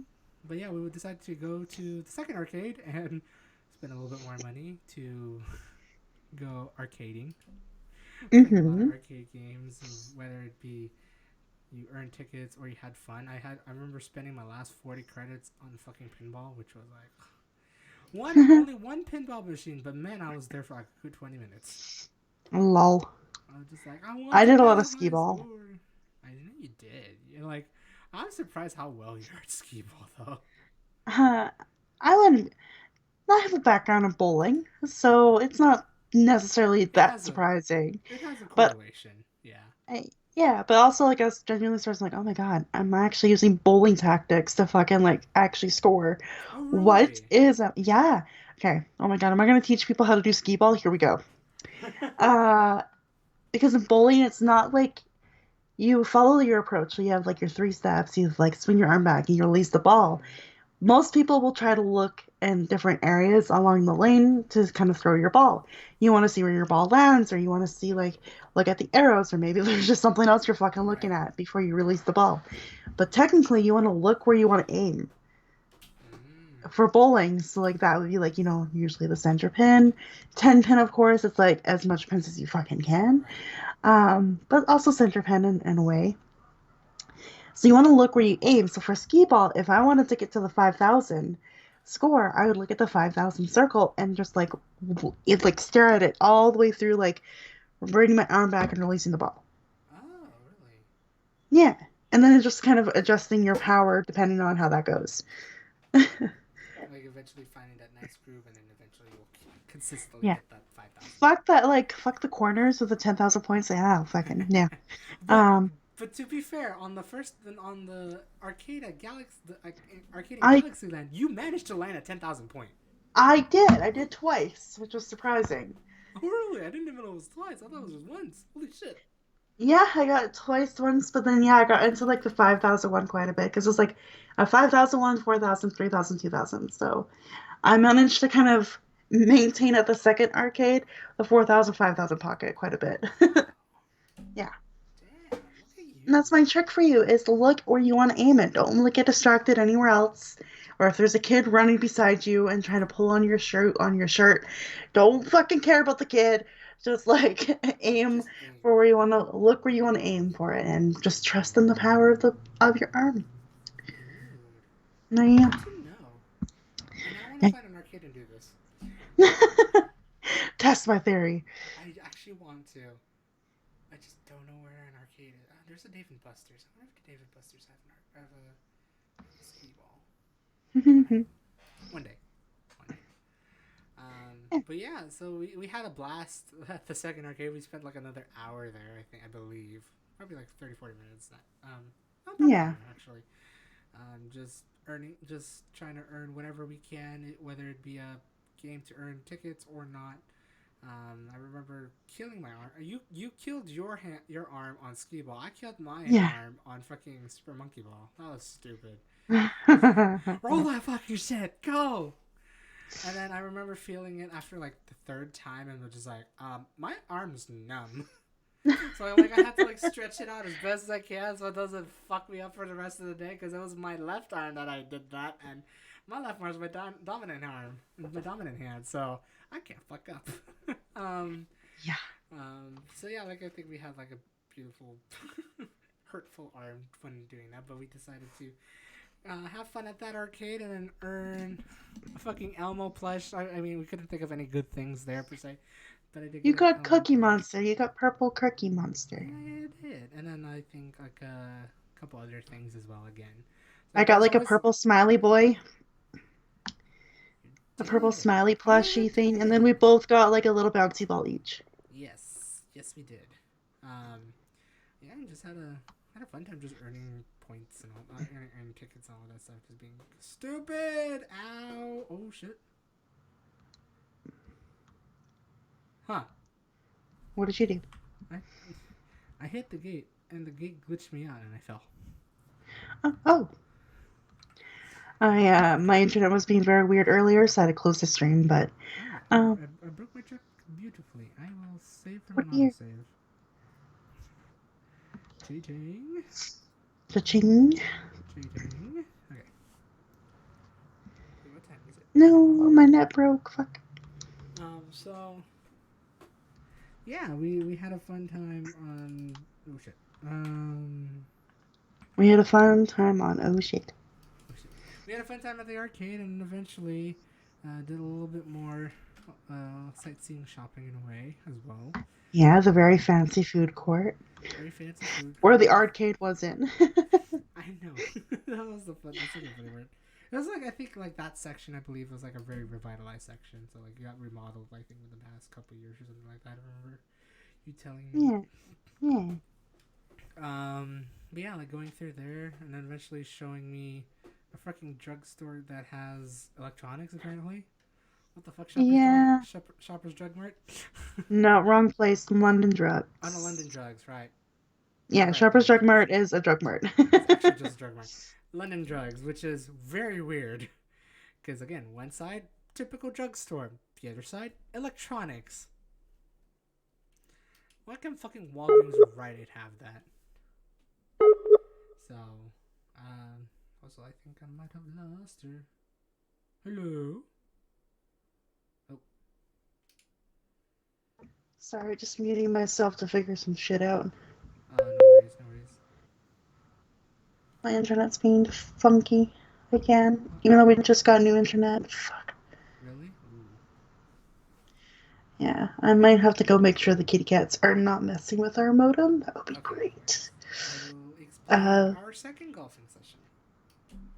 Oh, but I don't want to be here for this discussion. Okay, Fuck okay, it. okay. If If I pop in and out, whatever, it's life. Um, But yeah, this is a fun one. after London Drugs, we like I think it was like getting close like 6 or 7, no 6:30, I remember. I kind of asked her, it's like, did you want to try to do this other mini golf place? Because we were right next Mhm. to it, and I was like, you know what, fuck it, why not? Let's just do it. So you paid the first one, I paid the second one. Like, let's just do it. This one was true mini golf. I would tell you that this was true mini golf. Yeah. Like they had slopes, they had turns, they had the whole shebang. So it was really a true skill game in a way. Hmm. Um, we didn't do too bad at first, per se. Um, apparently your, I think it was hole 6, I believe, freaking hole in 1. Oh yeah, baby. I'm still shocked because I think you surpassed the hole, but the ball rolled backwards up the hill to go back down the hill and go into the hole. I'm just like, what the fuck? It was so fucking cool. I loved it. I felt very Golf of Friends there for that That was one. such a Golf of Friends moment actually. Yeah. Um, but both did experience another Golf of Friends moment because apparently this mini golf course, has a water feature. Yeah, we got a little stream that So goes through it, let me. and it's alien themed as well. So this one, because the mall itself is a bit alien themed for the kids. Mm-hmm. Because like at Galaxyland, it was like Cosmo was like our mascot, and Right. he's like in a little spaceship, and like the rides are all kind of Oh, like themed in that right. way. And then like now we're at the mini golf course where like again Cosmo's there, and it's all like kind of weird like colors and aliens shit. So, Uh huh. but yes, there's like a little stream that runs through this course, and well, In one hole, I don't remember which one specific. No, I think for me, I think it was early on. I believe.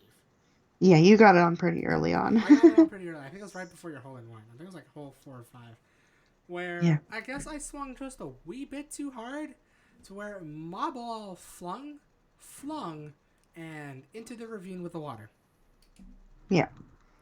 So I was like, oh boy, this is very awkward. Luckily, apparently, there's a reason why they had sticks around there to fish out Yeah. your golf ball. Yeah, little ball grabbers. Yeah. So thank God you I don't have to used to get work at yourself that wet. golf course too. I forgot to tell you that. I used to Oh, work you there too. did. I did. Damn. Because like all the attractions on the mall are underneath the one employment or Oh, I one like see. business. So yeah, I worked at that mini golf every once in a while. Oh, really? Yeah, yeah, yeah. I actually liked working there. It was a fucking lot of fun. Oh, I It's bet. stressful when you've got like a party of 8 coming through and then you have to like sanitize and wipe down 8 fucking like golf ball or golf Right. clubs, but like, it is what it is. Right. It's so like it was a lot of fun working there and like oh, I love that mini golf so much. Not gonna I lie, that love was the actually court. really that was really that this one was a really fun mini golf because I like while it was cool to do the glow in the dark one, it was like like very short, very like pretty small because it was more indoor. This one was spread like a proper mini golf Yeah. course, so you get to have a fun time trying to whack as hard as you can. Well, obviously not too hard because otherwise you go into the fucking water. But Story of his life. yeah, so like we just had a fun time. We had as much commentary as we can, which I'm trying to figure out if I want Oh to my separate god. it or not. Apparently, I you have a lot of recorded commentary. I had a lot of really stupid commentary. Like my videos are probably like longer than yours because like every time that like I kept all the mulligan footage in whenever you hit it too hard and like it came back or whatever.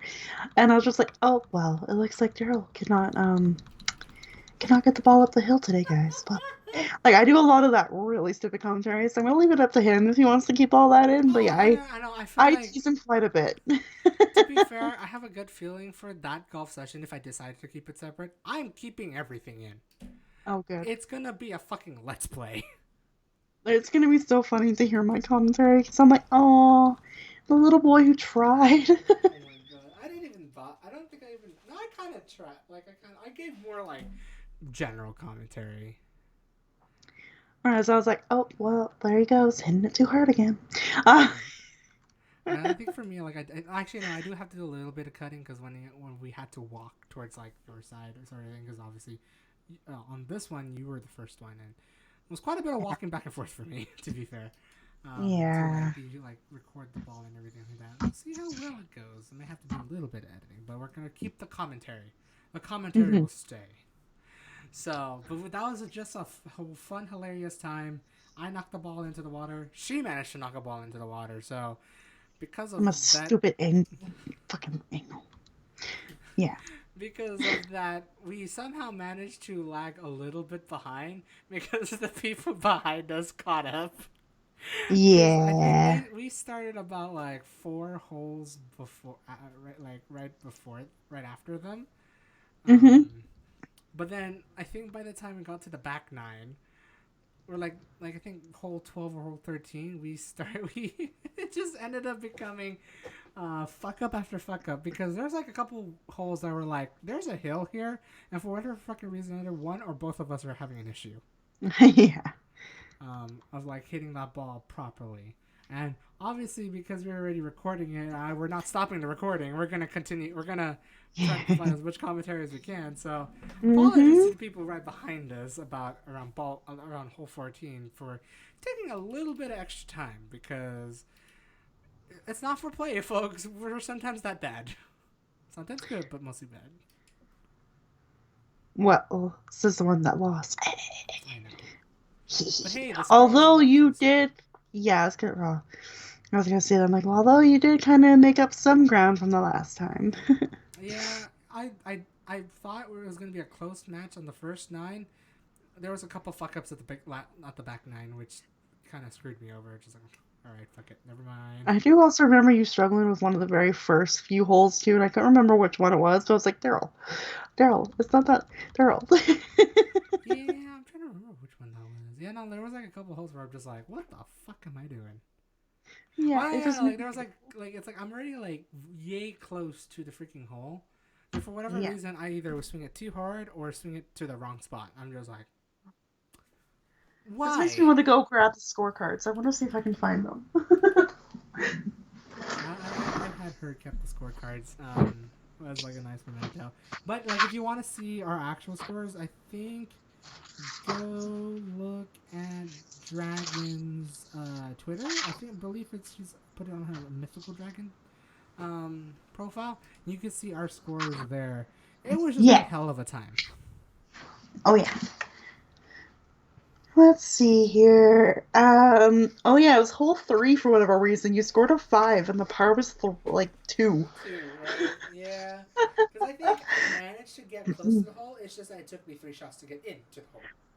Yeah. It was uh, dumb. yeah. I think the first game that we played, I was like, I won by like 12 or 16 points or something like Yeah. that. I don't know where that card is right now, but like the one that we're talking about right now, I only won by seven. So like, hey, It was not too close. bad. No, it was close, but like the back nine, I kind of it started. I started fucking up quite a bit actually, because some of those were actually tricky. Because once you introduce a slope, it's hard to keep a ball from rolling. Yeah, you struggled in like hole three, oddly enough.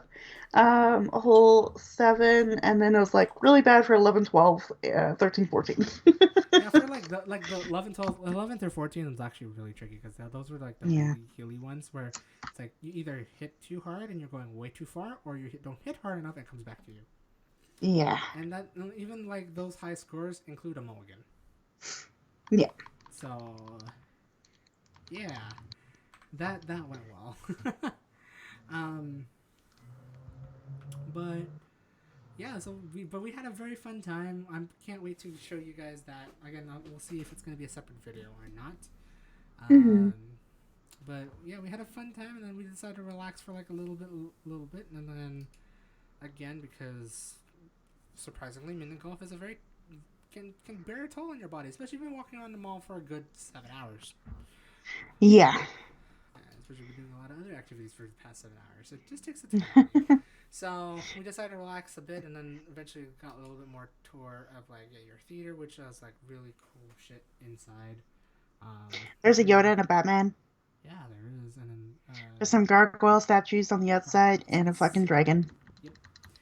It's Which is really like cool. really cool to like show off. So I did that, and then we decided to walk down Europa Boulevard, which is basically a really cool another like theme street with a basically more or less a facade and then just a couple shops. Nothing too special, but was really cool to look at nonetheless because it felt like we were in Europe. Mm-hmm.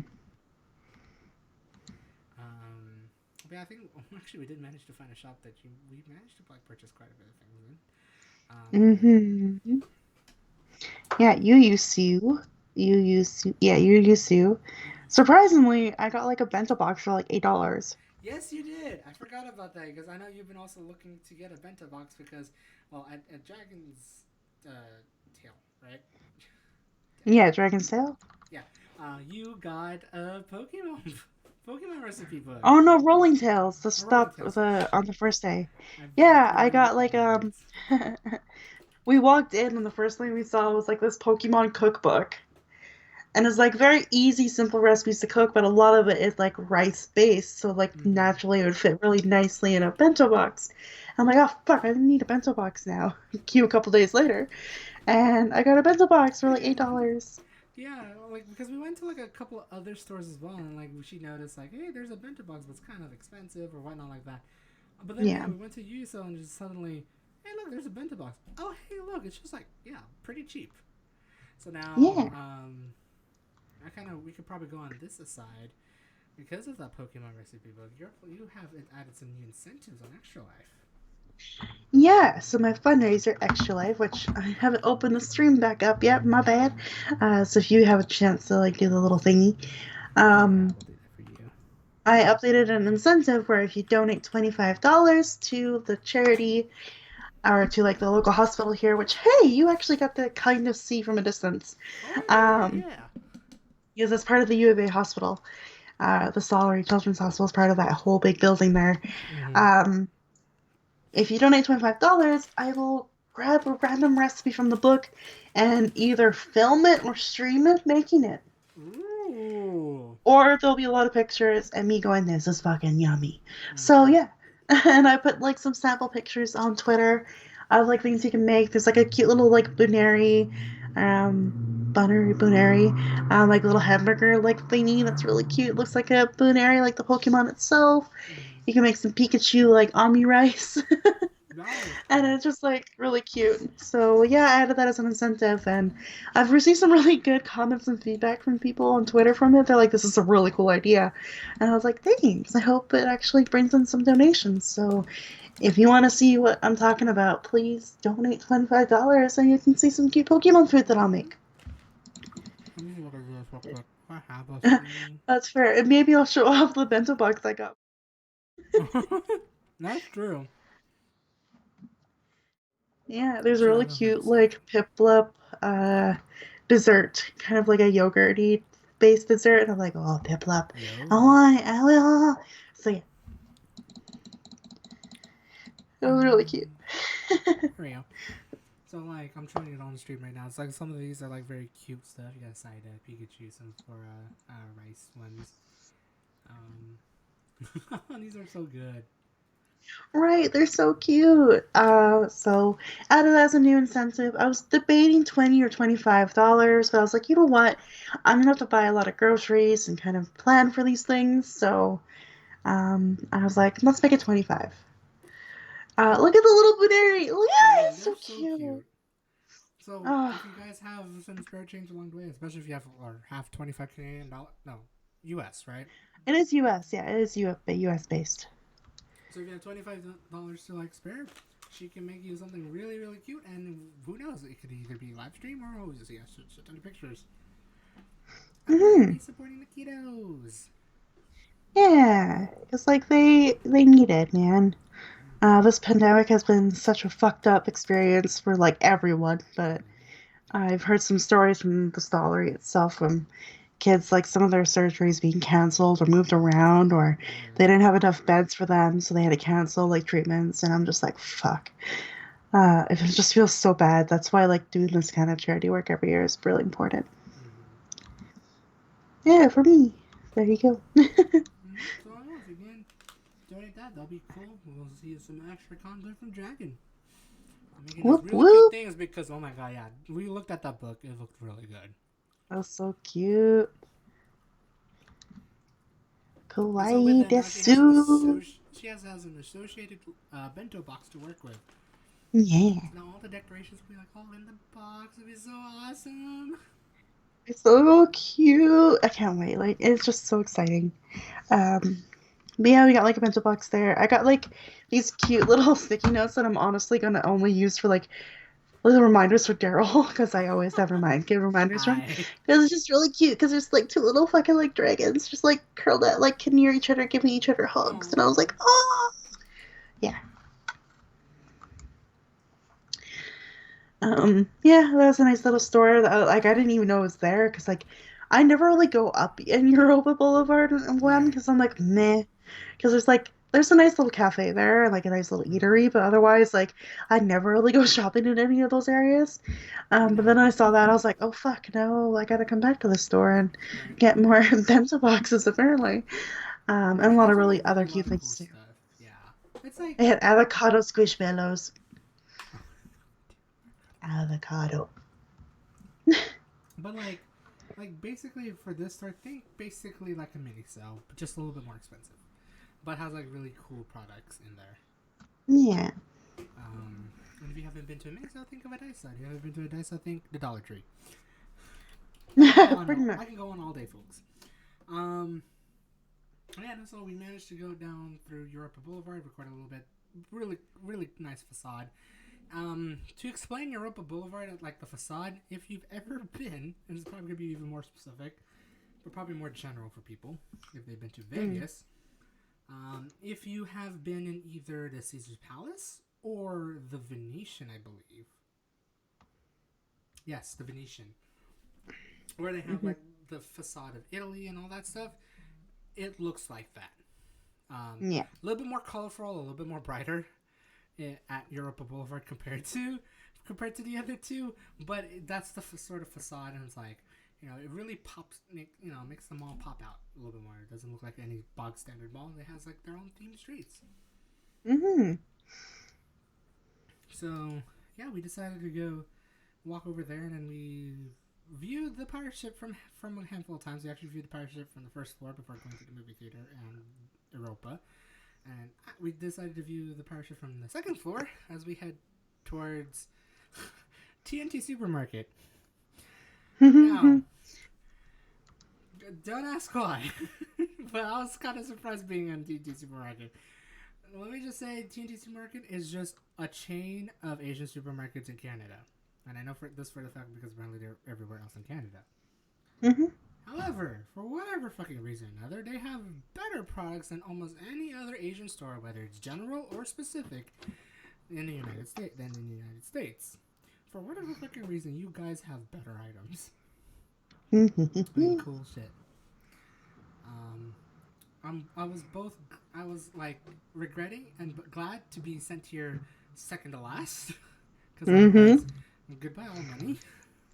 Oh yeah. Um, but yeah, I managed. Like, I was genuinely surprised. I was like, oh my god, this is really cool.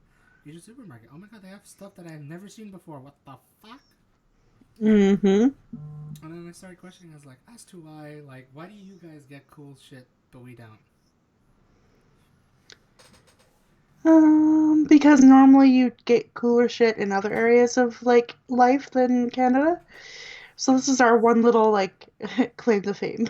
Right, that's like that one nice huzzah, which is like, why? I really love these shits and I want to bring them back or have them, but I obviously didn't have much time, so I didn't. I feel like the next time you're gonna come visit, you're gonna like bring like probably the same amount of luggage or whatever, or maybe even just a bit more, and just like load it all up. Oh yeah, no, I'm gonna pack We're going less. to I'm gonna TNT. pack less going to, and then I'm gonna pack less going to Edmonton, and then bringing a lot more. Most definitely. Yeah. Oh yeah. But not only like for like TNT Supermarket, but like also like fucking Canadian goods and sweets in general, man. Regret not getting more. But we went to TNT Supermarket, which was like I'm completely jealous as a Filipino or just generally an Asian. I'm jealous that TNT Supermarket is the more superior Asian supermarket in North America, hands down. Hell yeah. So yeah, we went there, and I think by that time it was getting close to 9, and we haven't had dinner yet. So With Well, that, before we move on, that area, like that kind of, it's another themed street it in is another general. Like theme it's kind of street. like our China Japanese like Mm-hmm. Japantown theme area, and it's really nice as well. It is really nice. They had like little, like of course, fake cherry blossom trees because we can't grow cherry blossom trees up here. Um, But like a nice little bridge and kind of like this nice little like bridge. centerpiece that's really Mm-hmm. beautiful. I think there's like Um, not a pagoda, but like a little shrine and whatnot, a little shrine, and yeah, a and dragon, then like. Hmm? and then a dragon just like flying around. Yeah, no Very worries. It's cute. just like a little dragon above it all, which is nice. But like, what's cool is like along the shops, a lot of boba tea. Oh Just yeah. that's who we are. But like the design of the shops too is kind of matching Europa Boulevard a little bit, with like Mm-hmm. that kind of very stereotypical or very typical like Asian roof kind of Yes. architecture.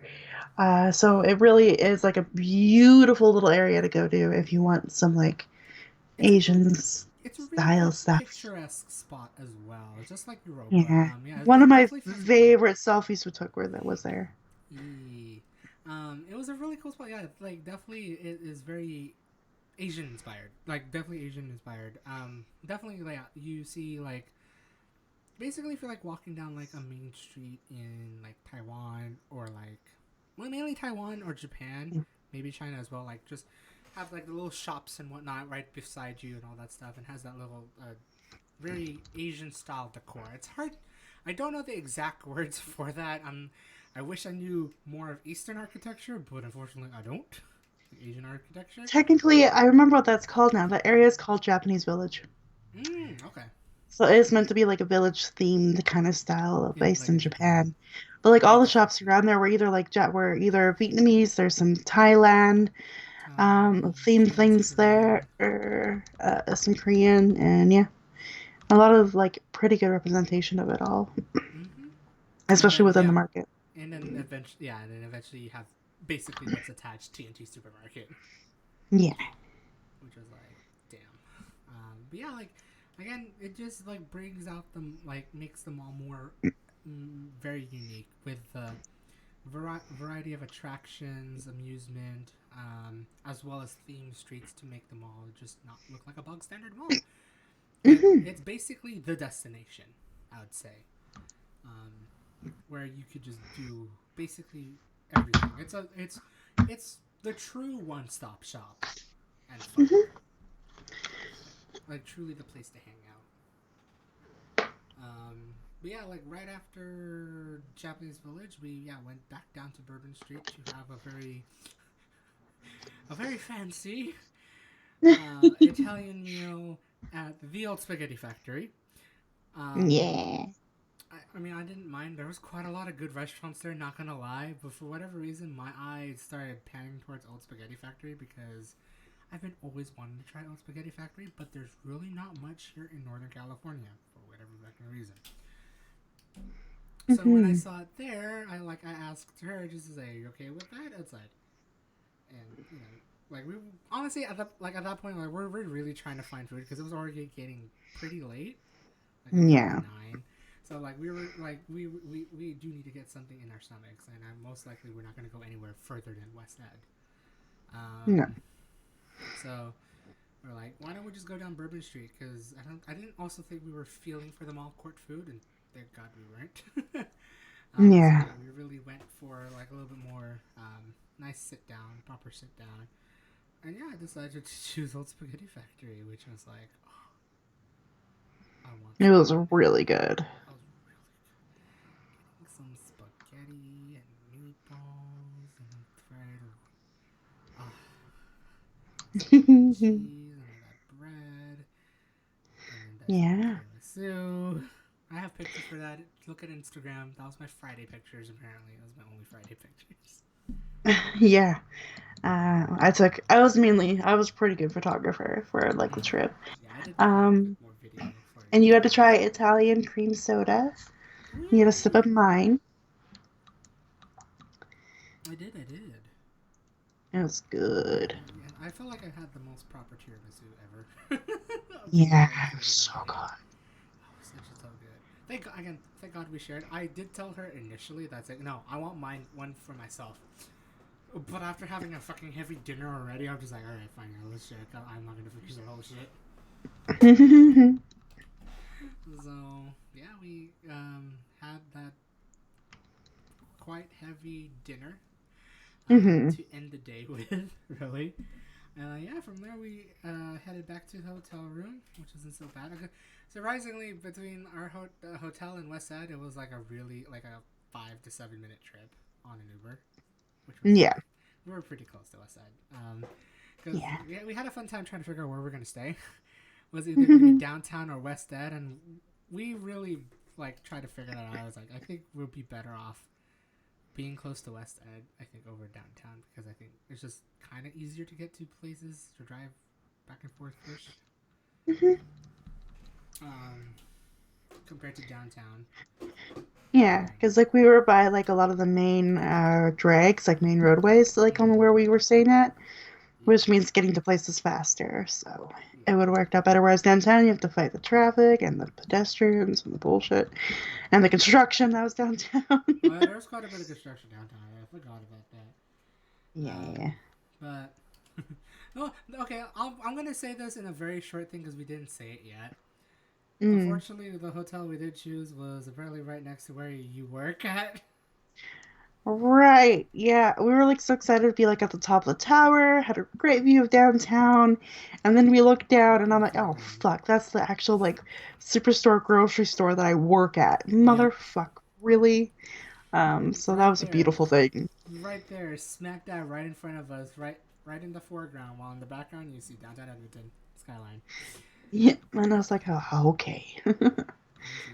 So I just wanted to bring that up because I was like, I just remember that. But yeah, so like we were like debating if we were to be downtown or West Ed, and yeah, we just ended up utilizing West Ed just to make it like a little bit easier for ourselves if we need to get to places. Not only Hmm. for the day of West Ed, but actually it was easy for us to get to many of the other places we went to. So like even coming from downtown Edmonton on Thursday, going to Muttart. I'm trying to pronounce it correctly now. Yeah, the Muttart. The Muttart and around that area, U of A and Whyte Ave.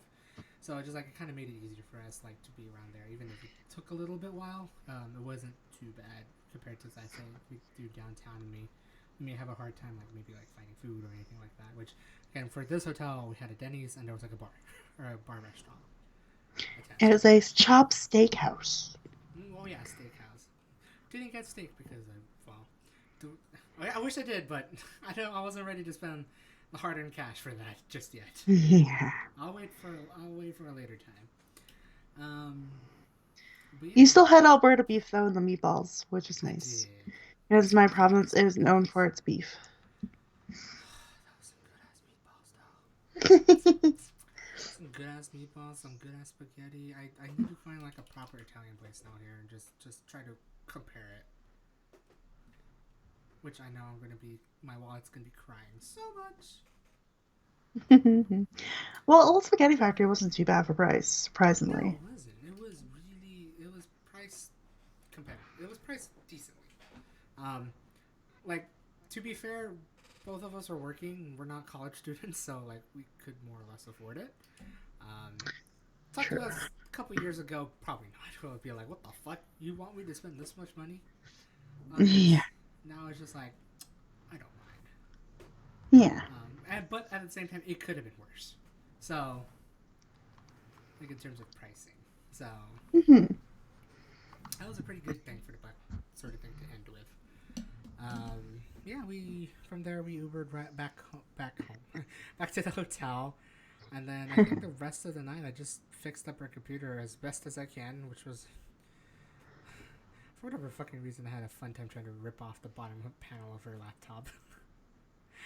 And I was like, "What the fuck can't you get off?"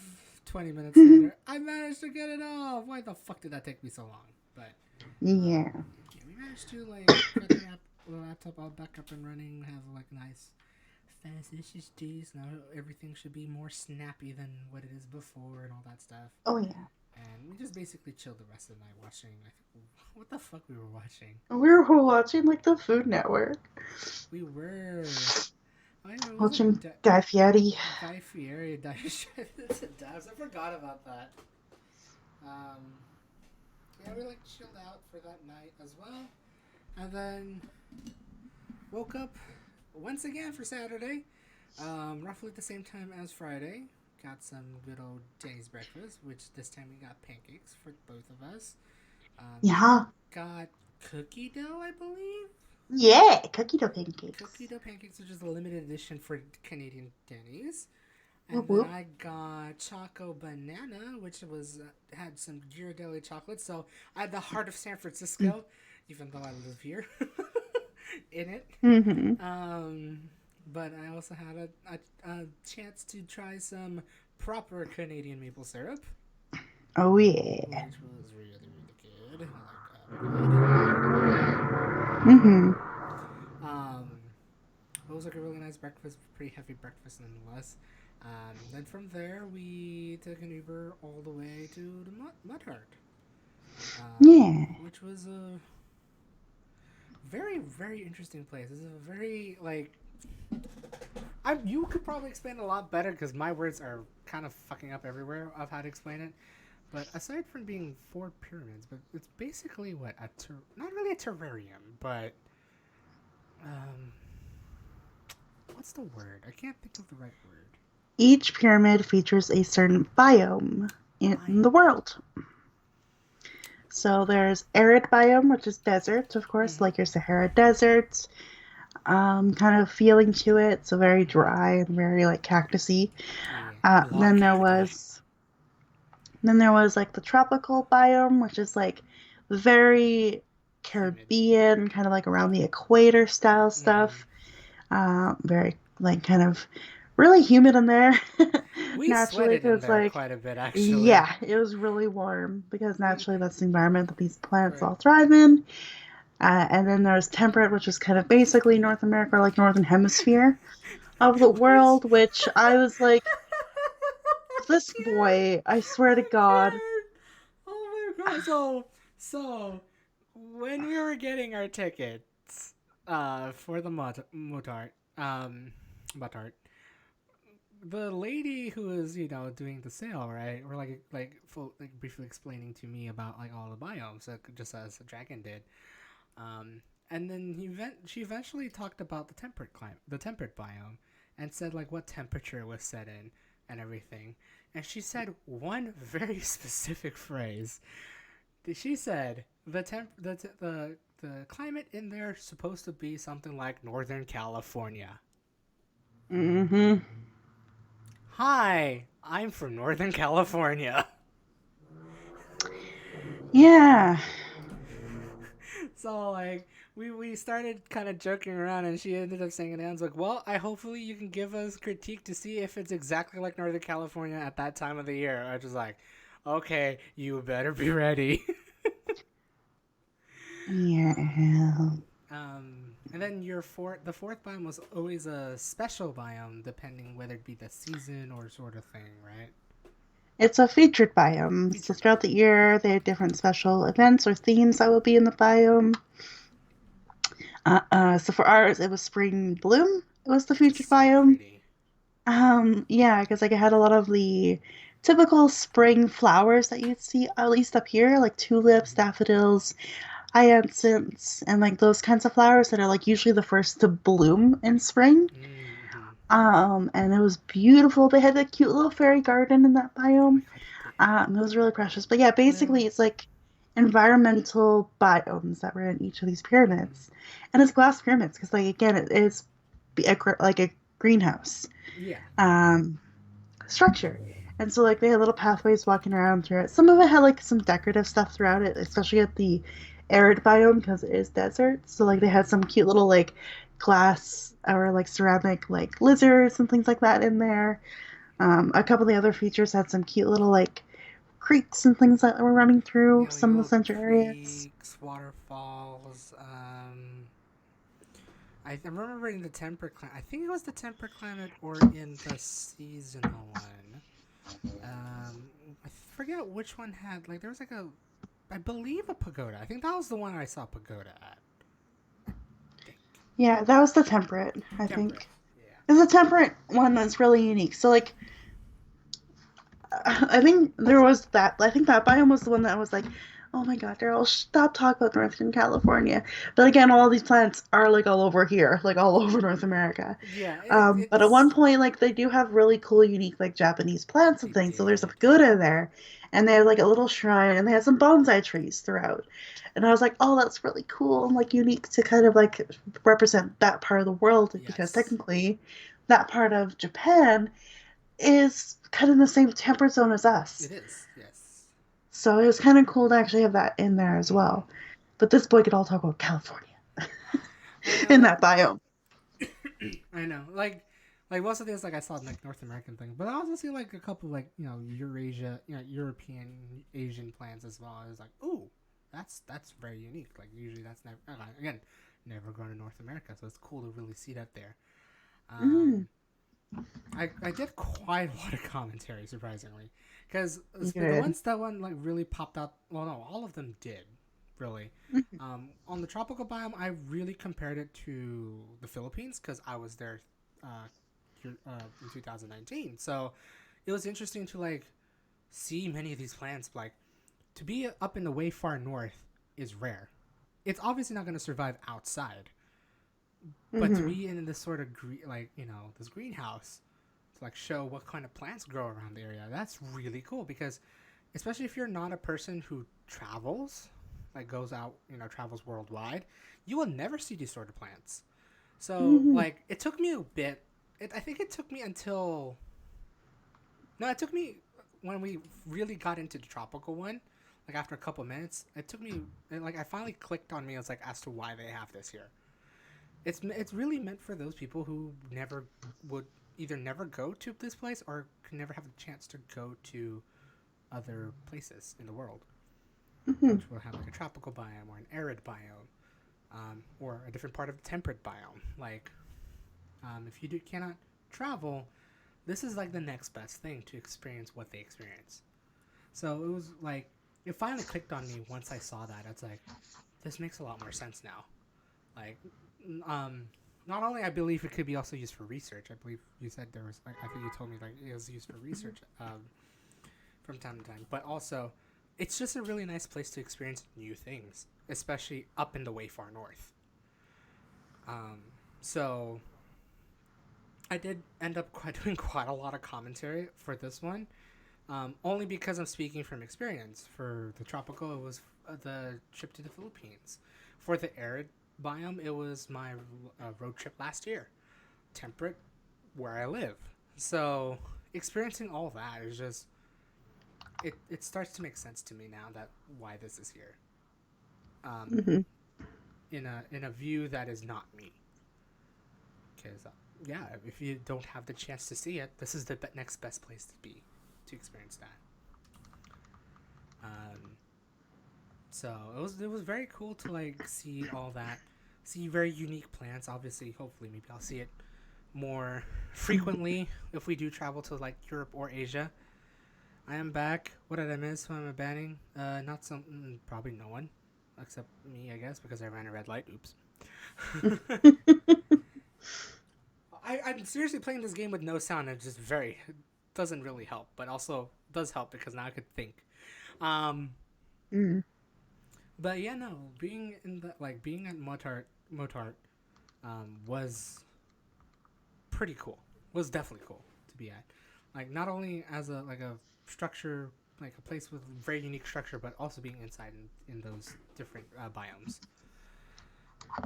Um, though I did say the last biome, I did make it as a joke, but it was such a nice place to actually sit down and relax.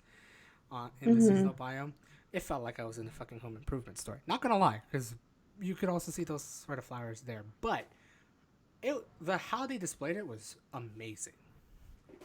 It was pretty. It was colorful. It was something that I could just like finally like act surprisingly be relaxed to. Just like no, let me get my phone out. Let me get my gimbal, which had a fun time that day, I swear, and just pan because the flowers look so fucking beautiful. They are so colorful. They were Mhm. they were blooming. So I'm very glad like you brought me there too. That was a really nice place to be in. Yeah. Um, and then yeah, we just like kind of like chilled there for a little bit as well. We checked out the gift shops.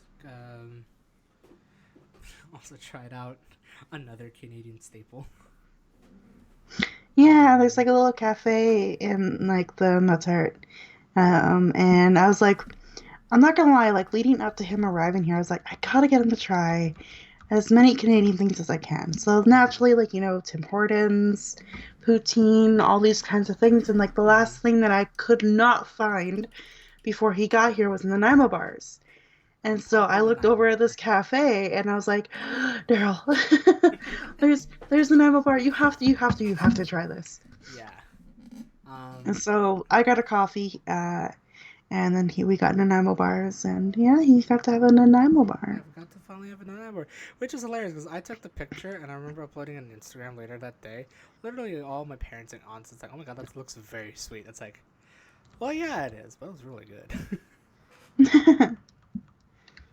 Not much of a coconut person per se. Like I'm not allergic to it. It's just like I'm not a coconut, but that was actually a pretty decent combo. Hmm. Like compared to many other coconut sweet things that we have, or coconut chocolate sweet things specifically. Like that Yeah. that combination you guys have there was pretty spot on. Hmm. So yeah, I did manage to also have another Canadian delicacy treat. Hmm. Oh, that's a card. Shit. But yeah, we've managed to just like chill out there, having a Nanaimo bar. I can speak. Hmm. And then from there we headed towards your alum, your alumni, your Yeah. uni. To the University of Alberta, where I graduated from. And oh man, what a place to be. I think that was you would just I think because I remember you were like speaking of that both in the vlog and personally to me. That's probably like one of the places that hits your memories the most, your past the most. Hmm. Yeah, university was a lot, for many different reasons, and being there was like kind of wild to kind of be like, oh my gosh, just trying to like remember like to rush from like one side of campus to the other side of campus, and that like feeling of like fuck, I'm gonna be late for my class, to like all the places I used to like eat at or shop at, Or and even then like like talk to me because for yeah, those who doesn't know, we both met while we were in college, albeit from very far distances, but because of online, the emergence of like online chat and all that stuff, and online gaming like that, we both met up. Um, and hmm, during the times we usually talk, whether I'm in my junior college or she was in the U of A, um, it was finally great to now picture where in the U of A she was talking to me, whether it be on a long chat on Twitter or text messages, or I there were probably very handful of times we did a call, like very small handful. oh, we did it quite regularly actually. Oh, we did. Okay, couldn't Yeah, remember it was like specifically. between classes. Like I remember like one semester in particular where I had like a 3 hour gap between fucking classes. And you fortunately had like a nice hour and a half lunch or something like that Mm-hmm. probably one semester. And I was like, do you wanna call and like keep me company or like maybe motivate me to do homework? Maybe. And so there's like Okay. we did it quite regularly. Like that was the time period before you went to SF where Mm-hmm. we would call regularly. Yeah. like like sometimes twice a day, depending if it was like at uni or like after At uni. home. Yeah. And it'd be that kind of thing. And so I got to kind of show him a little bit of where those spots were, Mm-hmm. which is very funny to us because again, it's a very us thing. The rest It's of you be very like, interesting. okay, you sat in that corner and called someone, great. But for us, it's like, no, this is where we formed our friendship. Mm-hmm. This is where you usually like manage to find a quiet space to call me, or to like have a chat, have a laugh, everything like that. Yeah. So it was great to like see that spot, and not only that, but also to see your whole campus in general. Like see where many of the buildings are. Again, your campus is quite old. I think it was built like founded in the late 20 no not 20th late 19th century, I believe. Mm-hmm. Right before the emergence of the 20th century. So that place has a lot of history. We visited quite a lot of history. Um, just like you were like showcasing and pinpointing some of the buildings around there. You even showcased one heck of a pretty building. I'll tell you that. Yeah. The arts building. Oh my god. I was so Holy happy it was shit. open. That It's the was old arts pretty. building technically because arts has moved across campus, but um, Really. yeah, they don't use that building for much anymore. I think I said that Mm-hmm. too in the blog where there's a convocation hall in it, so sometimes like smaller Oh. faculties will use that for like graduation or convocation. It's used for music and like kind of still like the musics and like that kind of art. Mm-hmm. But mainly it's used for like professor offices, like office hours would be held there in that Right. building. And there's like 2 or 3 semesters in a row where I got to have my Spanish profs who had their offices in this building. All And right. so I was like, oh, Daryl, I hope this is open because you need to see the inside of it. Like the outside was Yeah. beautiful with the The inside is vines and like gorgeous. the structure of it because it is late Victorian era. So like it's just Mm-hmm. gorgeous. And then we got to go in, and I was like, there's marble flooring, staircases, the fancy stairwells, the cute little like nooks that had like little benches in it, like a marble proper benches in it. It was just a gorgeous building, and I was so happy it's open that I could like show you around and some of the memorials and the people who've helped Mm-hmm. basically fund a lot of people's education at the U of A at one point. Yeah, So, there was quite a there was quite a lot of memorials like to see like how basically how U of A more or less came to be with also like the giving chance for many students in the years hmm to have a good good proper education. yeah. So that was like really amazing to like be in, to like really visit. And then view like a bunch of other buildings. We also got our lunch there. Um, at your student union, I believe, student union building. Yeah. Felt like we're back in university, and it didn't help that I had a backpack, so I definitely felt like I was in university all over again. Oh boy. Um, but yeah, no, it was like a really fun I was genuinely surprised how like there were still people on Saturday.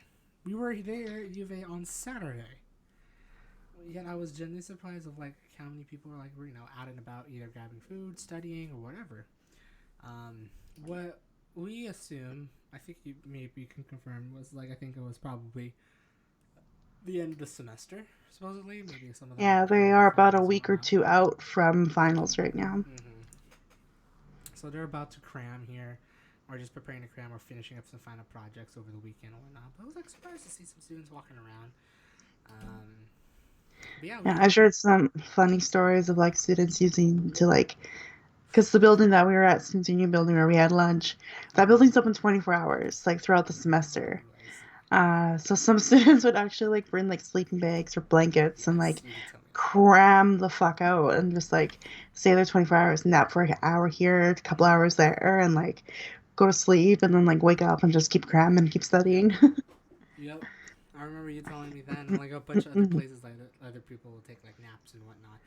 And just like we went from like basically building to not really building to building, but most of the buildings that you usually frequent.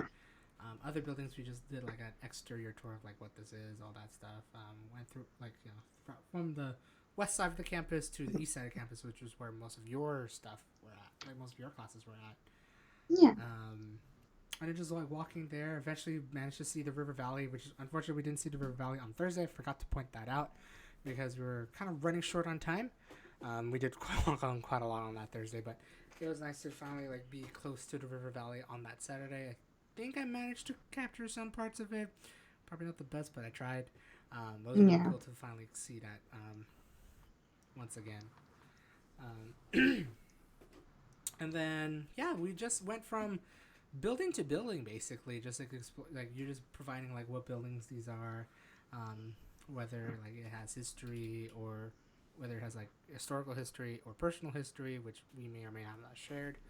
Um, it was just a Hmm. one heck of a time to just basically for you reminisce, because Yeah. there's buildings you pass through on an everyday basis when you were there in uni. Mhm. Mhm. Though I'm not gonna lie, the one building that really stood out for me the most, which was very very interesting, was freaking Hub Mall. Yeah. Yeah. Yeah. Yeah.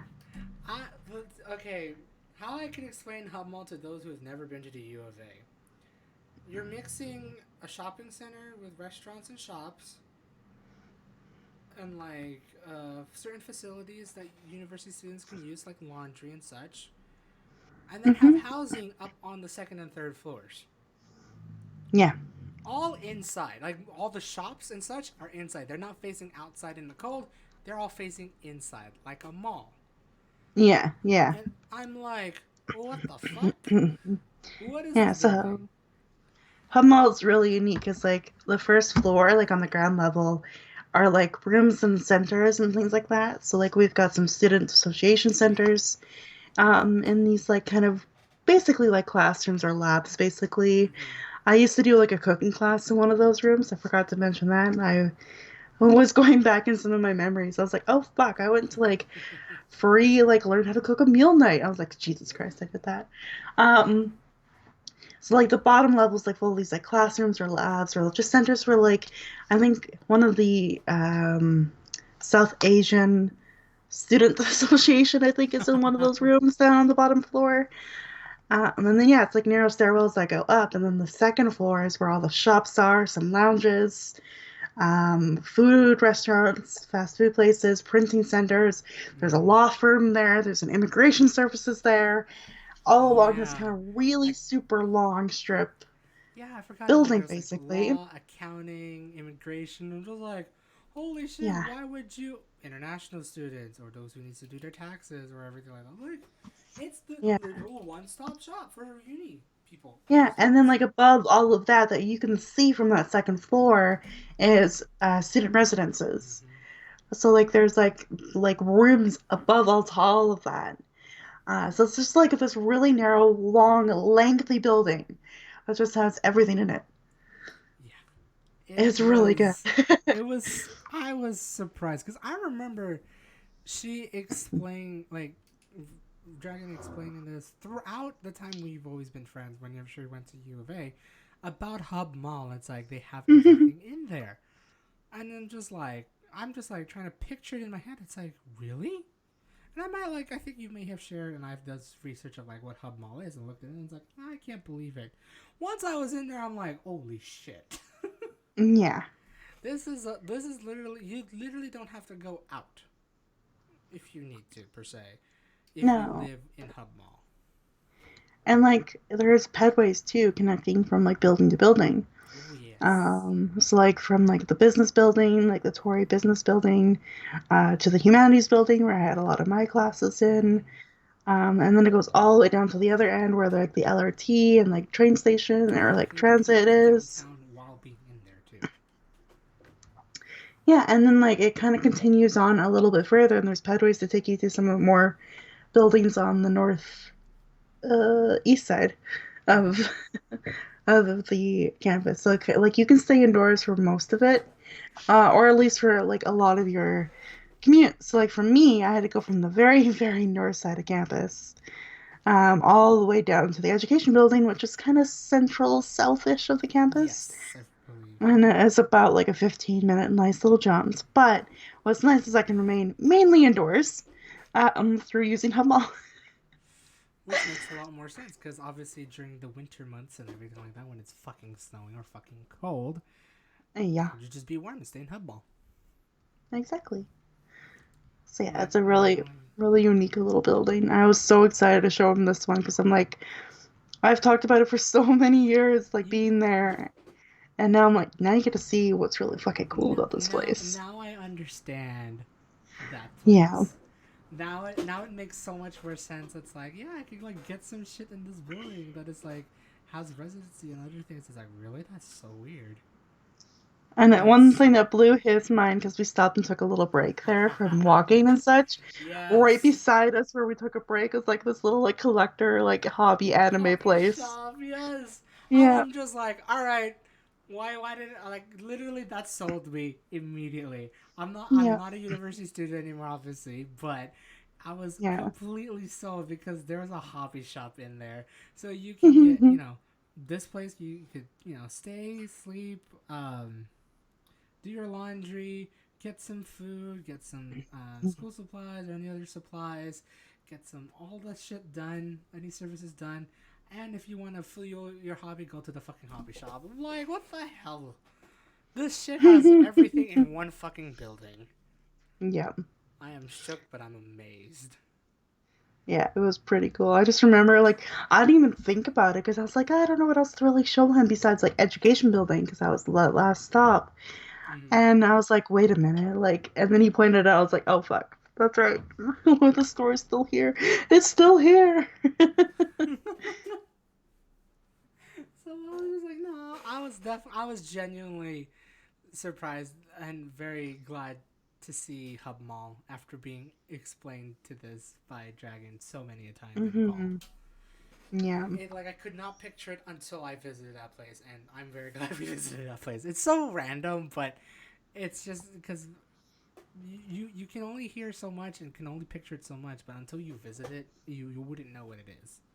Hmm. And to like for like this to be like obviously a past memory between the both of us because obviously that's where she frequent usually during semester. To finally put a picture on it now, to finally see it is surreal. It's amazing. Yeah. It was really neat. Yeah. The very last one we visited the heart of your major, the education My degree. your My degree. major was English, Duh. my minor was Spanish. Mm-hmm. But like I did an education degree, so that's the cool thing about my degree is that like technically I kind of completed three degrees in one in a way, or like three programs in one. But yes, education building was last, and it's a unique T-shaped building.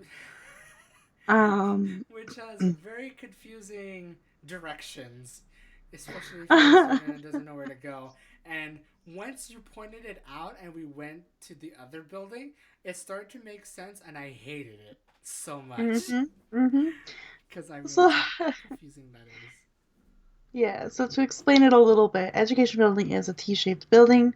It is technically Education North and Education South. So the first building we walk into is North because it's facing north, and it's the vertical kind of building. And it's very unique. It's cool because that building goes up to a certain level, then the other building only goes up a certain level, Mm-hmm. and you can only connect to the two buildings for the first three floors, and then that's it. So that was fun, especially when I had a class on like the fourth floor at like Education South, and then I had to go all the way up to like the seventh floor for Education North. And I'm like, cool, I can't actually connect on the fourth floor. I have to go down to the third floor, cross all over, go all the way up, take the elevator. Anyway, nightmare. But Education North, the number system is like one dash something to find your I place. hate this so And then the other much. building is just a simple room number. Which is like, you could have separated this so much better, but no, one doesn't have the extra number. The other one does. I'm just like, Yeah. could have used some other fucking identifier. But no, they went for this. But like, it was still funny to like explain that there's only these floors you can connect to. If you go any further, you gotta go down. Yeah. Which is like, oh my god, that is so extra. It's very strange. It's a thing. Um but being in that building was a lot because like Mm-hmm. I, the university for me was so hard for so many different reasons, but being back in those two buildings, that's where I had the most success because that was like when I got to sign up for my practicums for teaching. That's when I got to really dive into like educational theories and like learning what classroom management is and trying to figure that out for the rest of my life. Mm-hmm. And like just a lot of successes had there. I want to draw at that cute little like student association office that we had on the first Oh. floor. And then like seeing that little like cafeteria that we have there, I was like, oh my God, I miss the Jamaican patty so much. And like some of the food, and they had made a great cream of broccoli soup that I'm like, oh, I would love to have that again. Oh yeah, you told me that. Um, yeah, so like being in that building was like the happiest like nostalgia for me because like it was the more successful story for me. It was like education. Mm-hmm.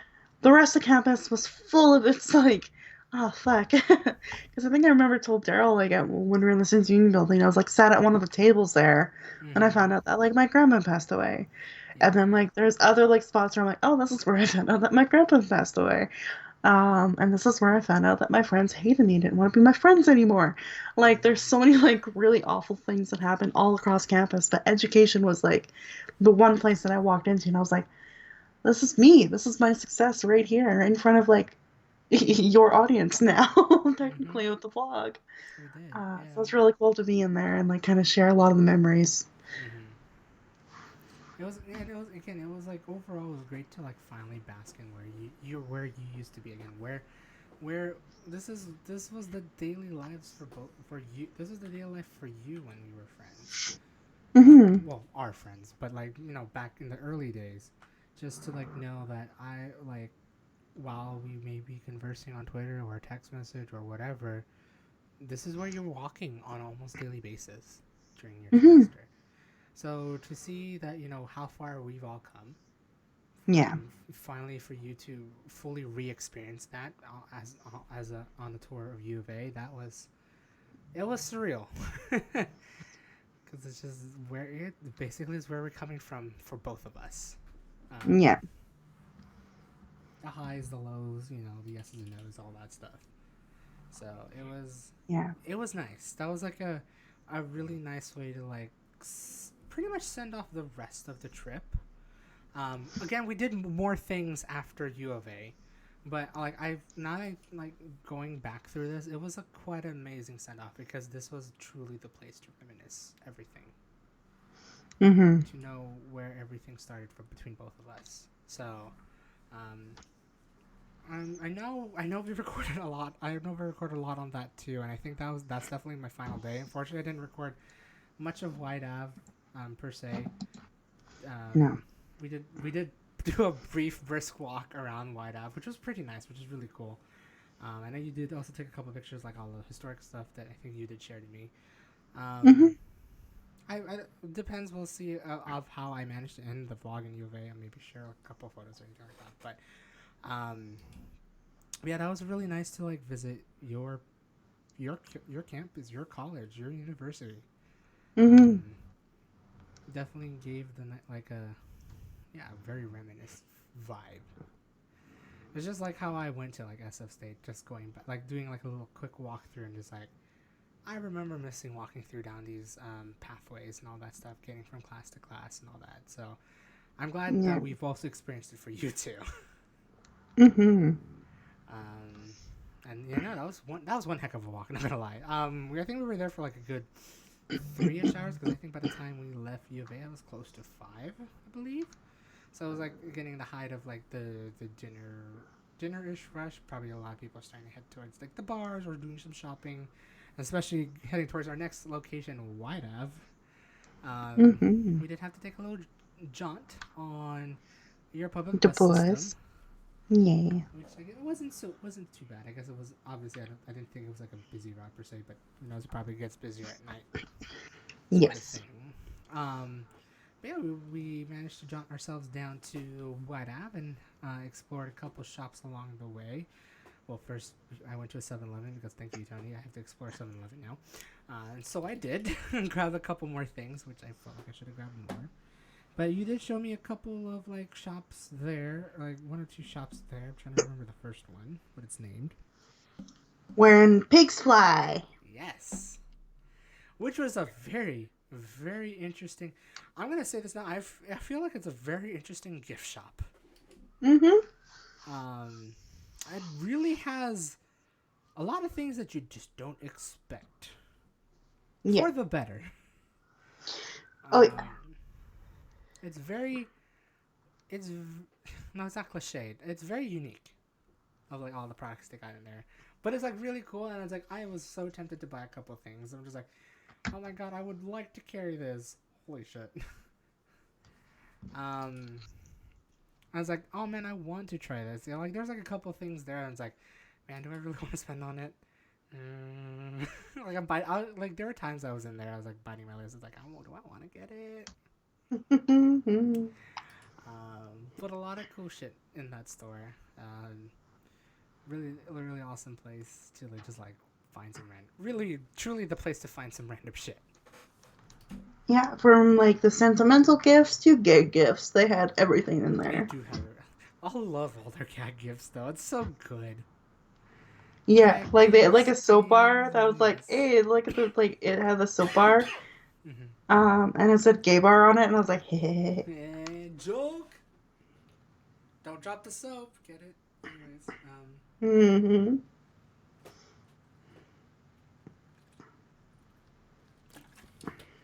but yeah, so going to Red Pig's Fly, and then from there we started walking down eastward on Whyte Ave, which was yeah, it was starting to eventually get a little bit more busy. A lot more people were starting to come in, but because it was a Saturday night and it was pretty decent outside, at least, a lot more people were starting to walk down, probably hitting a bar or a restaurant or two, or do some a little bit of shopping as well.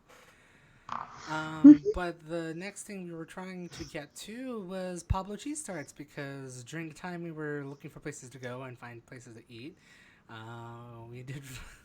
I think it was. I don't know how were you recommended to Pablo Cheese Tarts per se. Um, a little story there. A good friend of mine, Connie, she was like kind of a protege of mine in Toastmasters, so I was mentoring her and helped her kind of get an amazing opportunity and job in BC. And so as a thank you gift, she and her husband and her little one went to Pablo Cheese Tart and got Oh. like my sister and I a cheesecake to share. And so my sister and I, like, oh my god, that was so good. Where is this from? And so we saw like the bag, right? Mm-hmm.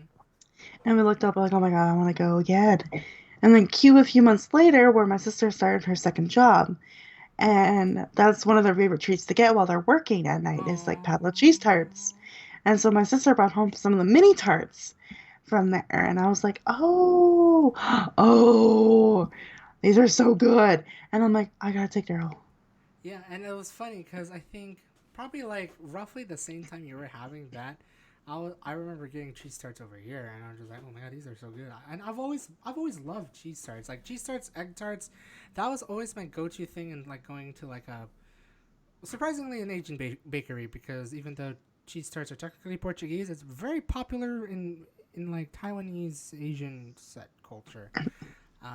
But like I was like thoroughly addicted to cheese tarts. So like we have a cheese tart place that like makes a whole bunch of different cheese tarts. Pablo's cheese tart is like that, but like even better. Like what the fuck? Mm-hmm. You guys have very interesting flavors, and like I could almost not pick more than one, and I didn't. But I knew I had to limit myself because that was my last day. If I ordered Yeah. more, I would not be able to bring it. Yeah. Um, yeah, we got some cheese tarts there. You got, I think, a tiramisu cheese tart and a coffee. Yeah, it's Um, like a tiramisu flavored cheese tart. that was And really like I good. got a really good coffee actually. It was not too bad. And then I had also the tiramisu because I'm such a tiramisu person. If you haven't noticed Mm-hmm. with Old Spaghetti Factory, um, Mm-hmm. tiramisu, mango mousse, I believe, and strawberry daifuku. Oh my god, all of them were just divine. They were delicious. They were sweet. And I'm glad I got tea than something sweet because otherwise, sweet on sweet would just fuck me up. Yeah, I was really glad for the coffee too. Yeah, like I'm glad I got like a bitter or something, like something bitter to like neutralize the whole sweetness. Just wish it wasn't scalding hot. My tea, I kind of wish it was like a little bit less hot so I can at least like um, enjoy my tea and my tea and tarts. But that was a really cool place. Apparently, it did get really busy once we sat down, which is hilarious. Mm-hmm. Um, yeah, we just had a nice time to chill, have our cheese tarts there, and then your sister came around, and we did kind of like talked about this a little bit. But yeah, your like sister was around that area and decided to just bring us back. But before that, we decided to pick up some dinner Mm-hmm. at Remedy. Yes, Remedy Cafe. Cafe.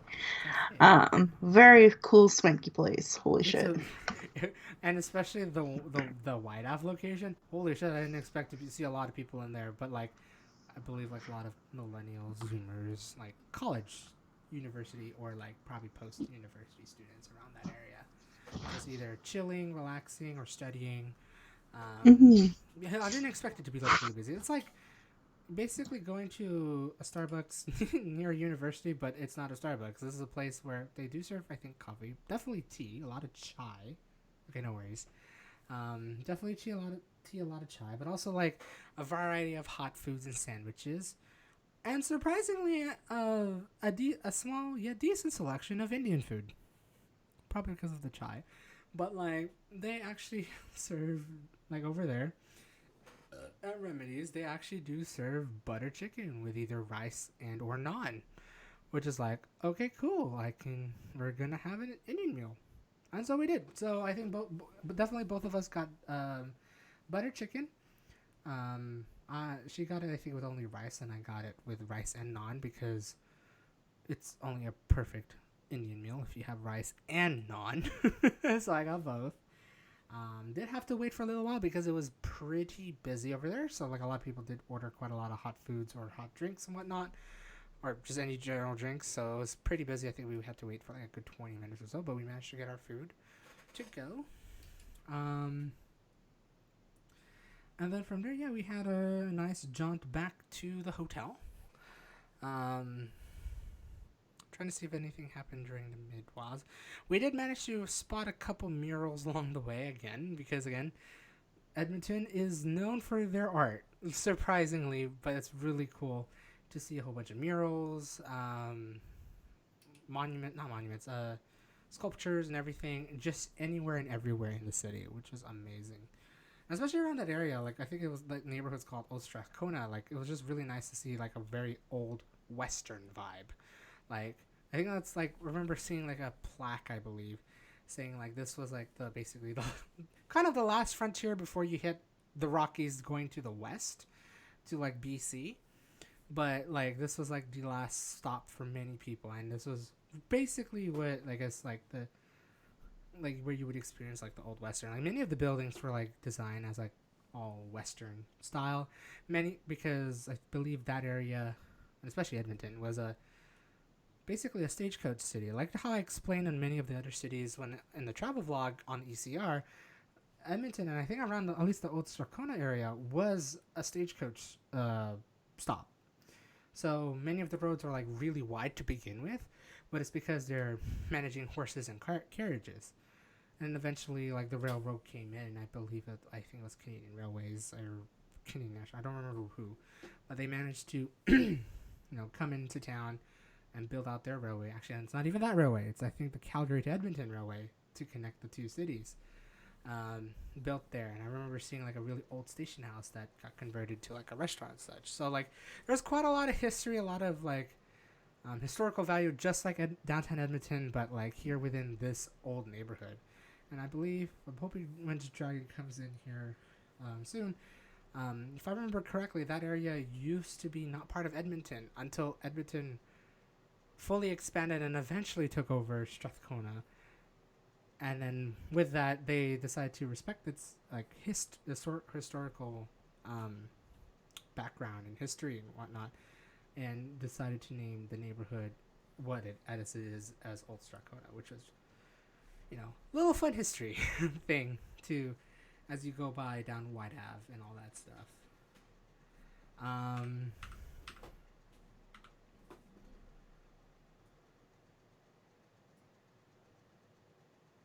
where am I going? Oh, I see. Wow, that is such a detour.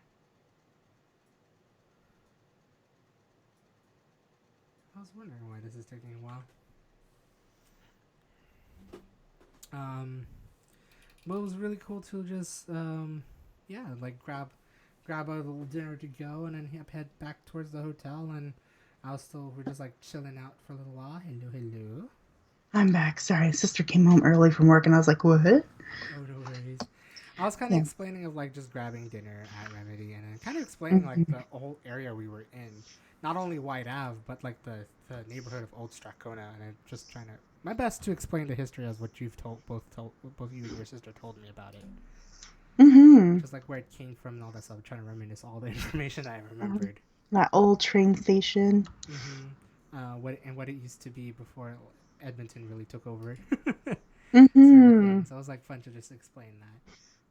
And eventually, I just like we're like now heading back towards the hotel and just chilling, eating our dinner, our butter chicken Mm-hmm. dinners. Nom. All such a pleasure. And then just pretty much chilling out for the rest of the night. I was just like doing a little more tinkering with your computer, Yeah. doing that, and then eventually head down. Probably I just tinkered just enough to head down for a happy hour at Chop. You Yeah. had time to get some $6 prosecco's. $6 prosecco, baby. On tap prosecco too. So it's On like, tap prosecco. Yep.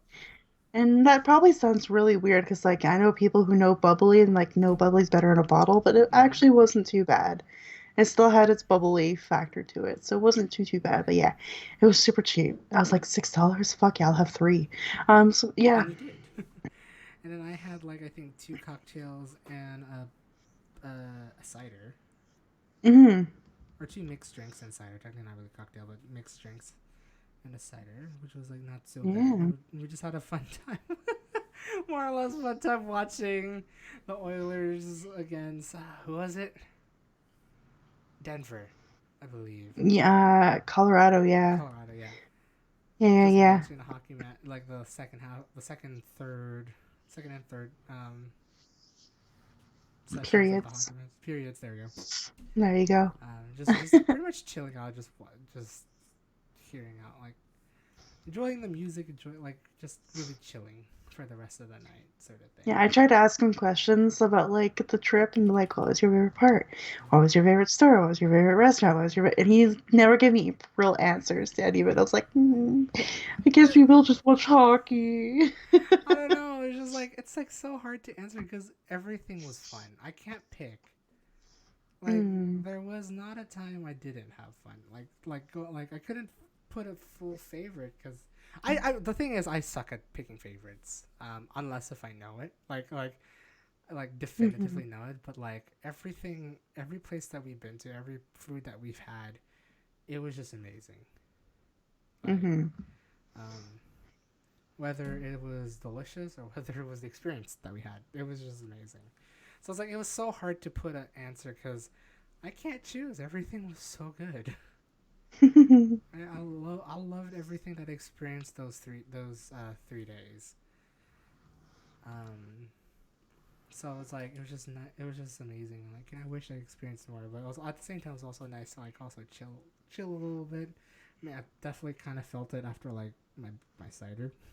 So maybe that's why Oh yeah. I was kind of bye, because unfortunately I'm the sleepy kind of person when it comes to being drunk. So Hmm. it probably didn't help be the case of when trying to answer a question. You're No. yeah.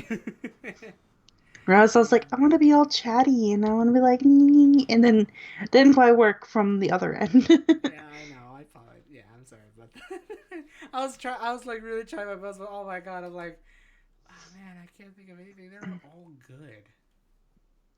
Yeah, and I think I was trying to like have like a nice like happy conversation too, because like Mm-hmm. not gonna lie, that last day, like as we got closer and closer to the end of it, I was like, oh no, emotions are kind of gonna start hitting. I don't need these to hit right now. He's still fucking here. Right. um, Meanwhile, I'm just yeah. oh man. For me, I was just more man, I love this place. I Mm, like I suck. I was sucking so hard at conveying that, obviously, as you could tell. yeah. But man, I was enjoying it. I was definitely just taking it in.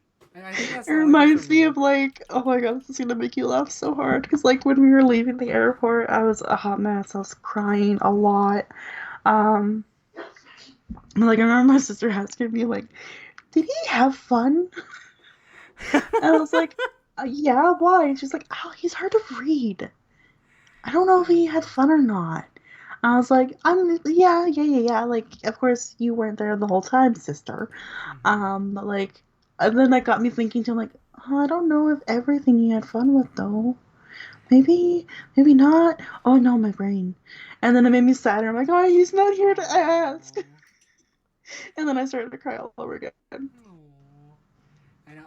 For me, I suck at conveying like true emotion, especially when it's like a happy thing. I'm very quiet Hmm. because it's like I'm for me like how I do it is I'm living in the moment in my head. I'm trying to like Yeah. bask in everything. I mean, it's great to like remember it through like a recording or a picture.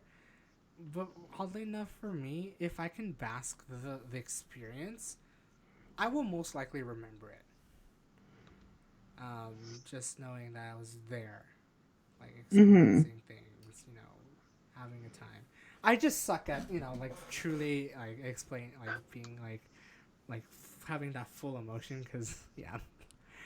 I wouldn't say I'm not that kind of person, but it's like I'm like when it's like true to heart, it's hard for me to show it. Like Yeah. very like visually. Um, but no, I definitely had. It was just nice to just really bask it in throughout Oh, fishy, fishy, every fishy. single day, even towards the very end. Hmm. And it's like I think, yeah, no, like at the same time, I was thinking like when Sunday rolled around, I'm just like, man, I kind of wish I could extend at least for another day or two. That's like this Hmm. is like, it was kind of enough, but definitely not enough. No, no, It no. definitely needed more time. Like I definitely wanted to like explore more, Like, or even like just have a fun, chill, fun time in general. yeah, there definitely are still more like spaces and places I want to take you here, Mm-hmm. but like I had to really pick and choose like the key ones that I think you would appreciate the most. And so like I Mm-hmm. really had to like, okay, easy to get to, kind of interesting or unique, or something that he's probably heard a lot about, Mm-hmm. and I wanted to show him.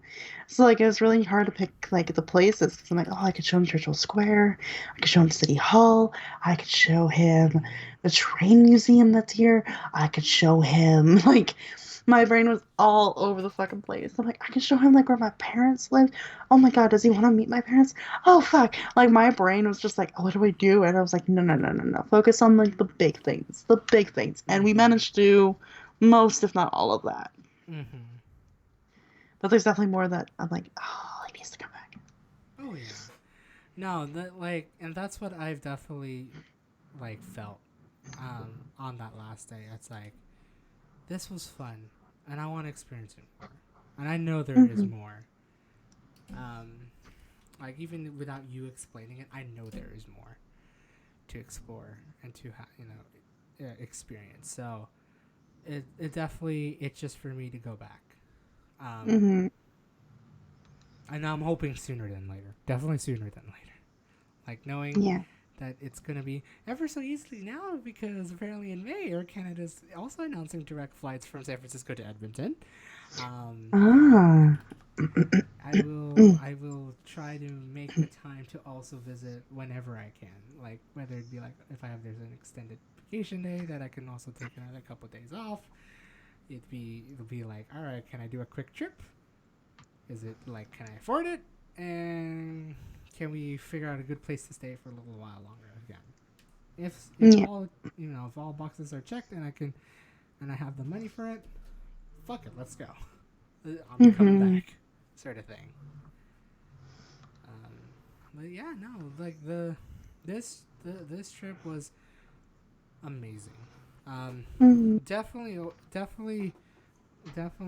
like it doesn't sound like a lot per se, but in my eyes it is because not only I get to experience Canada, not only get to experience the Canadian things, not only I get to experience all that, I also get to finally meet up again with Dragon after so long. Hmm. It was just, Yeah. um, like even the last time when you were here in California, we kind of hung out for like 2-ish days Yeah. and I try my best to like figure out okay where should we go. I mean like Stockton doesn't really have a lot, but I know I could bring her to the state capital and I could do like that. I wish one day And like that if I had the fucking time. IKEA, apparently. Sorry. My Thought that bad. about that That's still. I'm still regretting that decision.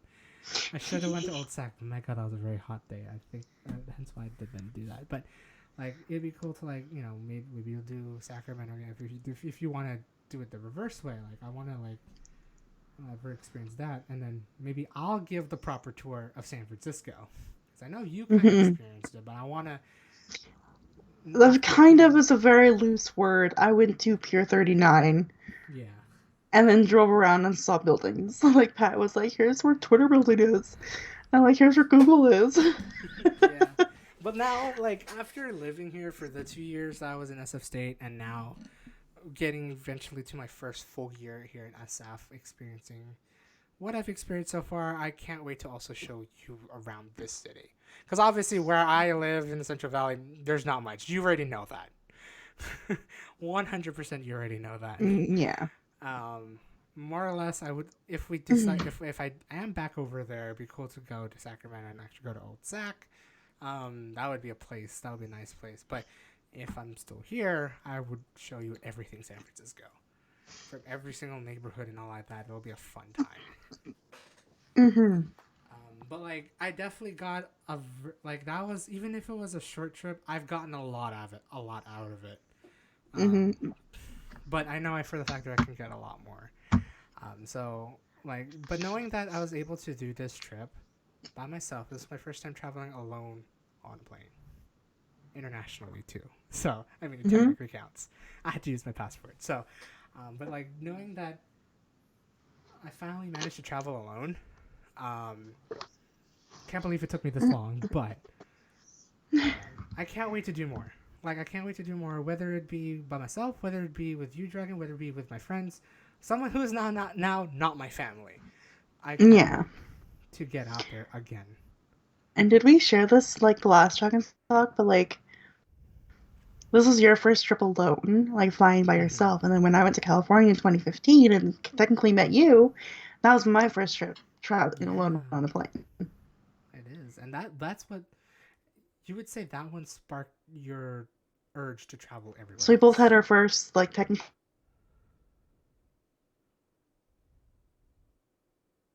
I think she cut off for me. Hold on. Hello? Hi? I think it kind of cut off. Hello? Hello. Yeah, I don't know where it cut off, of course, because, like, fuck my internet. Talking about, like, your first trip. Your first solo trip. Yeah, my first solo trip was, like, to you and Pat and, like, VidCon in 2015, like, my first time traveling alone on a plane, and then 7 years later, it's your first coming to see me, so technically, like, our both first travel alone experiences to go see each other. Yeah. Oh, that's surreal. It's such a comparison, and then eventually, like, I think this is what I definitely needed. This is what I've been itching to do ever since you came over. It's just that the combination of I don't have money, I don't have a job, and I was still in school. At least for like the last two was school. But then after that, I was just struggling to find a job, trying to save up to even travel sort of thing. That was a whole world in of its own. And then, then by the time I got a job and I wanted to finally visit you, even in the UK, that would have been fun. Freaking COVID. But now... I'm hoping this does change. Just for us. Not for the better for everyone per se, but for like who I know. Whether it be, for myself, would it be Dragon, would it be other friends. Like, I hope I can now finally get more comfortable to travel everywhere I wanted to. Because I've been wanting to do this for years. And this was a very nice step forward to do. Which was surprisingly... on a bit of a whim, if you think about it again. A little bit, yeah. It required only about a month's planning to do this shit. Which pulled on the nerves, but pulled on all the excitement that had happened. So I'm very glad to have done this, and I definitely can't wait to do more. Cause oh man. This was a fun trip, and I really want to do it more often now. Yeah, me too. It's something that I definitely regret not doing before, but there were quote unquote reasons for that. Mhm. Mhm. Just unfortunate. So, but yes, thank you again so much, Dragon, for making this my trip to Edmonton worthwhile. Definitely worthwhile. It was fun. Yeah, I know it was short, but it was definitely fun nonetheless. Mhm. Yeah. Trying to Words. see. I don't know. I'm trying to like figure out like if I forget anything. If anything, I'm gonna be up. I'm gonna be editing this as best as I can. I'll figure out how the schedule's gonna work. I was also thinking. I was either thinking of uploading straight through the next 4 or so weeks, or doing an alternate and do my ECR travels within there, so you could like kind of have like a half and half sort of thing. Because there was a lot of videos. I don't think I've ever said this technically, but I've managed to record about 60 gigs of videos in the 3 days we were there. So thank you so much, Dragon, for being a very good commentator and very good tour guide. I did it. So hopefully you will guys enjoy those series. They'll be coming out soon. I've been slowly editing and it's been very interesting so far and I've been loving it. It's been fun to reminisce now once again. So hopefully you guys can enjoy it too. Mhm. Um, Trying to figure out if there's anything else. Shit.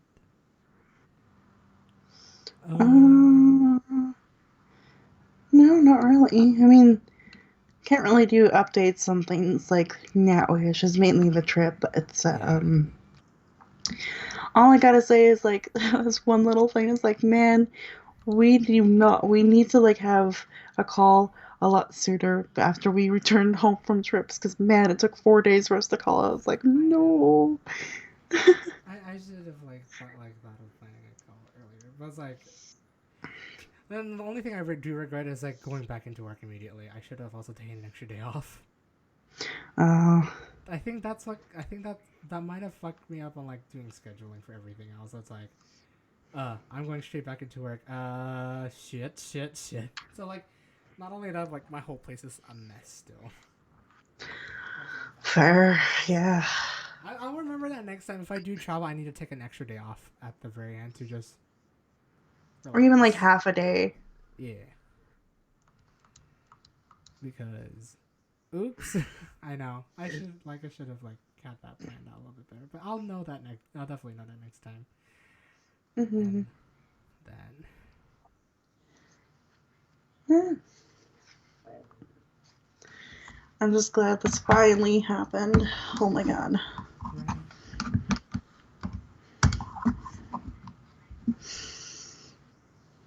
Man. Ugh, I can only talk so much about my city in a call without like people seeing it, and now finally like one of my goddamn American friends has finally come up to see it. And now, like, I'll understand almost everything, just almost everything. Yeah. And I'm glad, and I still want to visit again. I'm planning to visit again because Mm-hmm. I want to see more and experience more. Um, and maybe just visit Canada in general, man. Like it's like knowing that there's some cool shit there. I'd visit Oh yeah. one day, eventually There's. towards the East Coast, but we're gonna focus more on the West and Oh Central. god, I haven't even been to the fucking East Coast. Toronto's as far as east as I've been. Mm. Hey, who knows? Maybe we'll see. Mm-hmm. That'll be fun. Yeah. Do a full trip together. Sheesh. Yeah. That's great. Because I definitely have missed you this week so much. I'm like back to like the same four walls, the same like no people around to hang out with. I'm like,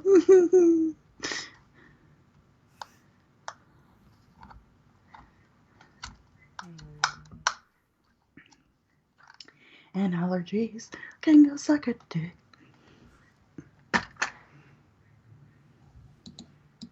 Gotta get this out. Hopefully those allergies go poof soon. Yeah, I did a very weird video today for my channel, so like, if it's not your style, it's fine. Don't worry about it. It's not my style either. I don't like it. It just how it happened to be. Yeah, I had like no voice when I woke up, and I was like, "Oh fuck, it's Thursday. I need a video." Oh boy. And I was like, "What am I gonna do?" And I'm like, "I guess silent Stardew, where I don't mic and they just ambience." Sure, because like there's so many like videos on like YouTube where like it's just like the Stardew music, for like studying and that kind of stuff. So I'm like, I could kind of do the same thing. So I started a whole new farm, and I was like, in the beginning of the video, I'm like, you guys can hear it in my voice, but I can't really speak. So what we're gonna do is start a new farm, and like I'm not gonna talk throughout this. So you guys are just gonna hear the noises of Stardew, and you can treat this as like an ambience video. Okay, I gotta go ASMR. before my throat explodes. Bye. And Stardew like I think I ASMR. literally croaked and they like bye. And like just started playing. And then at the end I'm like, I hope this was interesting and you got to relax to the music and the sounds. I need tea. Bye. Aww. Yeah, so it's a weird video. It's just kind of strange. And I just remember, like, oh my god, I can't speak. I need to do something. This is like just a cutscene, and so like you're gonna see it in the video. Like if you watch it, I like there's moments with the mouse where I'm like following along with the dialogue with the mouse, and then like I'm also like circling people. I'm like, I gotta go talk to this person. Um, but yeah, in my head, I'm like, oh, I want to speak. But every time I try to speak, I was like, no, no, it's not Voice there gone. still. Voice be gone. Aww. Voice is gone. So it's a weird video out there if you're into it. Check it out. But yeah, I was like, oh, well, I guess this is something now for days that I'm like sick or I have no video ideas. We'll do Silent Stardew. Hey, that's pretty decent idea. Just leave the game music, like game noise on, and just do this. Be like, Yeah, like attempt to talk, but no. I know. I know the chat rules. Come on, Twitch. Don't do this to me. I was gonna say, oh, that's your YouTube. Oops. um, let's try to do that again. I mean, like, go subscribe to his channel too, of course, though. But like, Your this is stuff my first. stuff.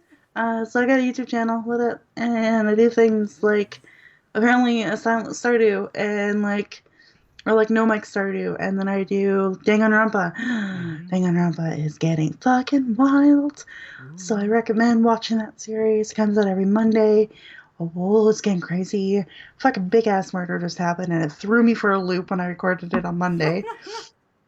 And I was like, oh no, I'm not gonna make it to an hour, guys. I can't do this. I gotta stop. Because the like was someone I didn't expect to die. I was like, oh no.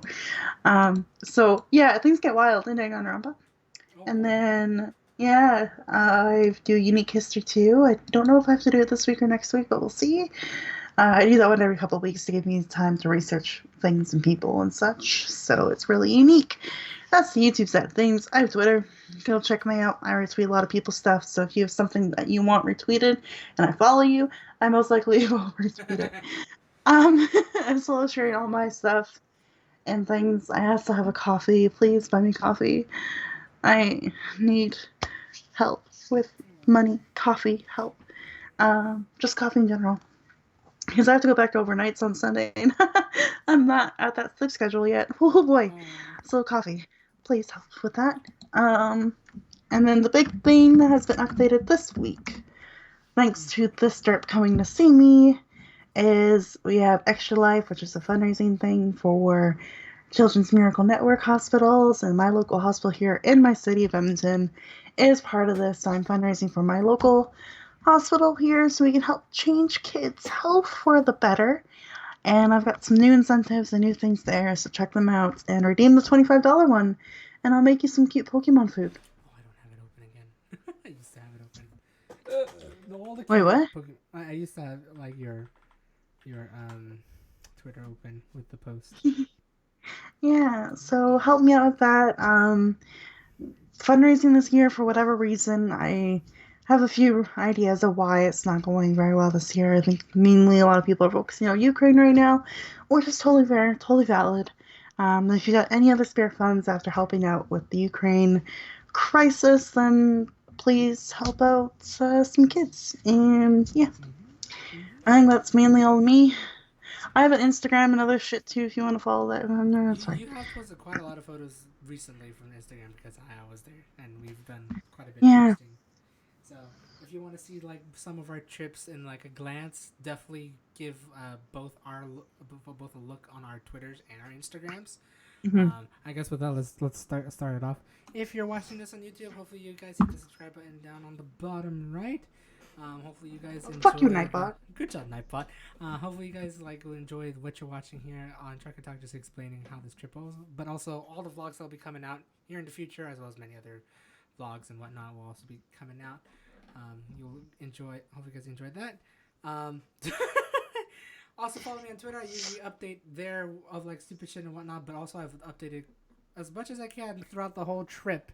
So if you want to see like some little highlights of like what came about during those past couple days of the trip, I have it there on Twitter. I also have some photos over on the Instagram that I posted on, I think, at least for those 3 days of like whatever I've done.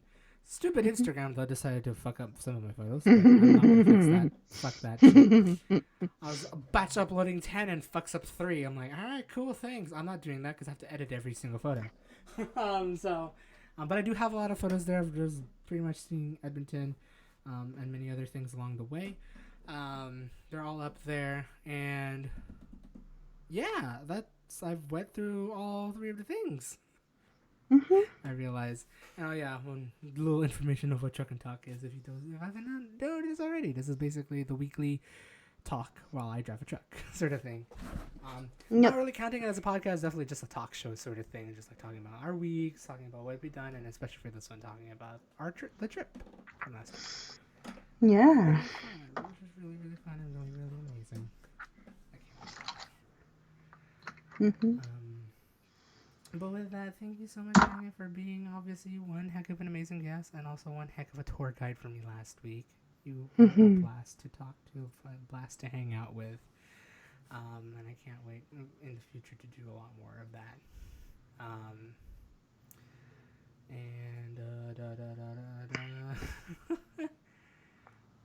Oh god, my brain just died there. Yeah, thank you again. Thank you guys for those who were watching all the way through. It's now a little over 3 hours and 10 minutes since we've talked about all of this. So hopefully you guys will enjoy it in the vlogs as well, as I said before. And with that, it's going to be as normal as we can. Because in the next couple weeks, I'm going to be heading back to the office, which is really nothing short of new per se. I've been talking about this anyways. But we'll see when I'll schedule the next Truck Talk, whether it be on a Thursday or on a weekend. The only reason it's on a Thursday because I'm heading back home to the Central Valley to visit parents for Dad's birthday. I think I said it before. And I just kind of chill for like a little bit before heading back. But yeah, with that, I hope you guys have a great day or night or wherever the heck you are. And hopefully see you guys next time for more Truck and Talk or vlog or whatever. That is Dragon over there. This is Bam Wings. Let me find my screen. See ya. Gosh. Bye. I'm not doing the zoom in this time around. Haha. You're just gonna get a nice bye. Bye. Bye.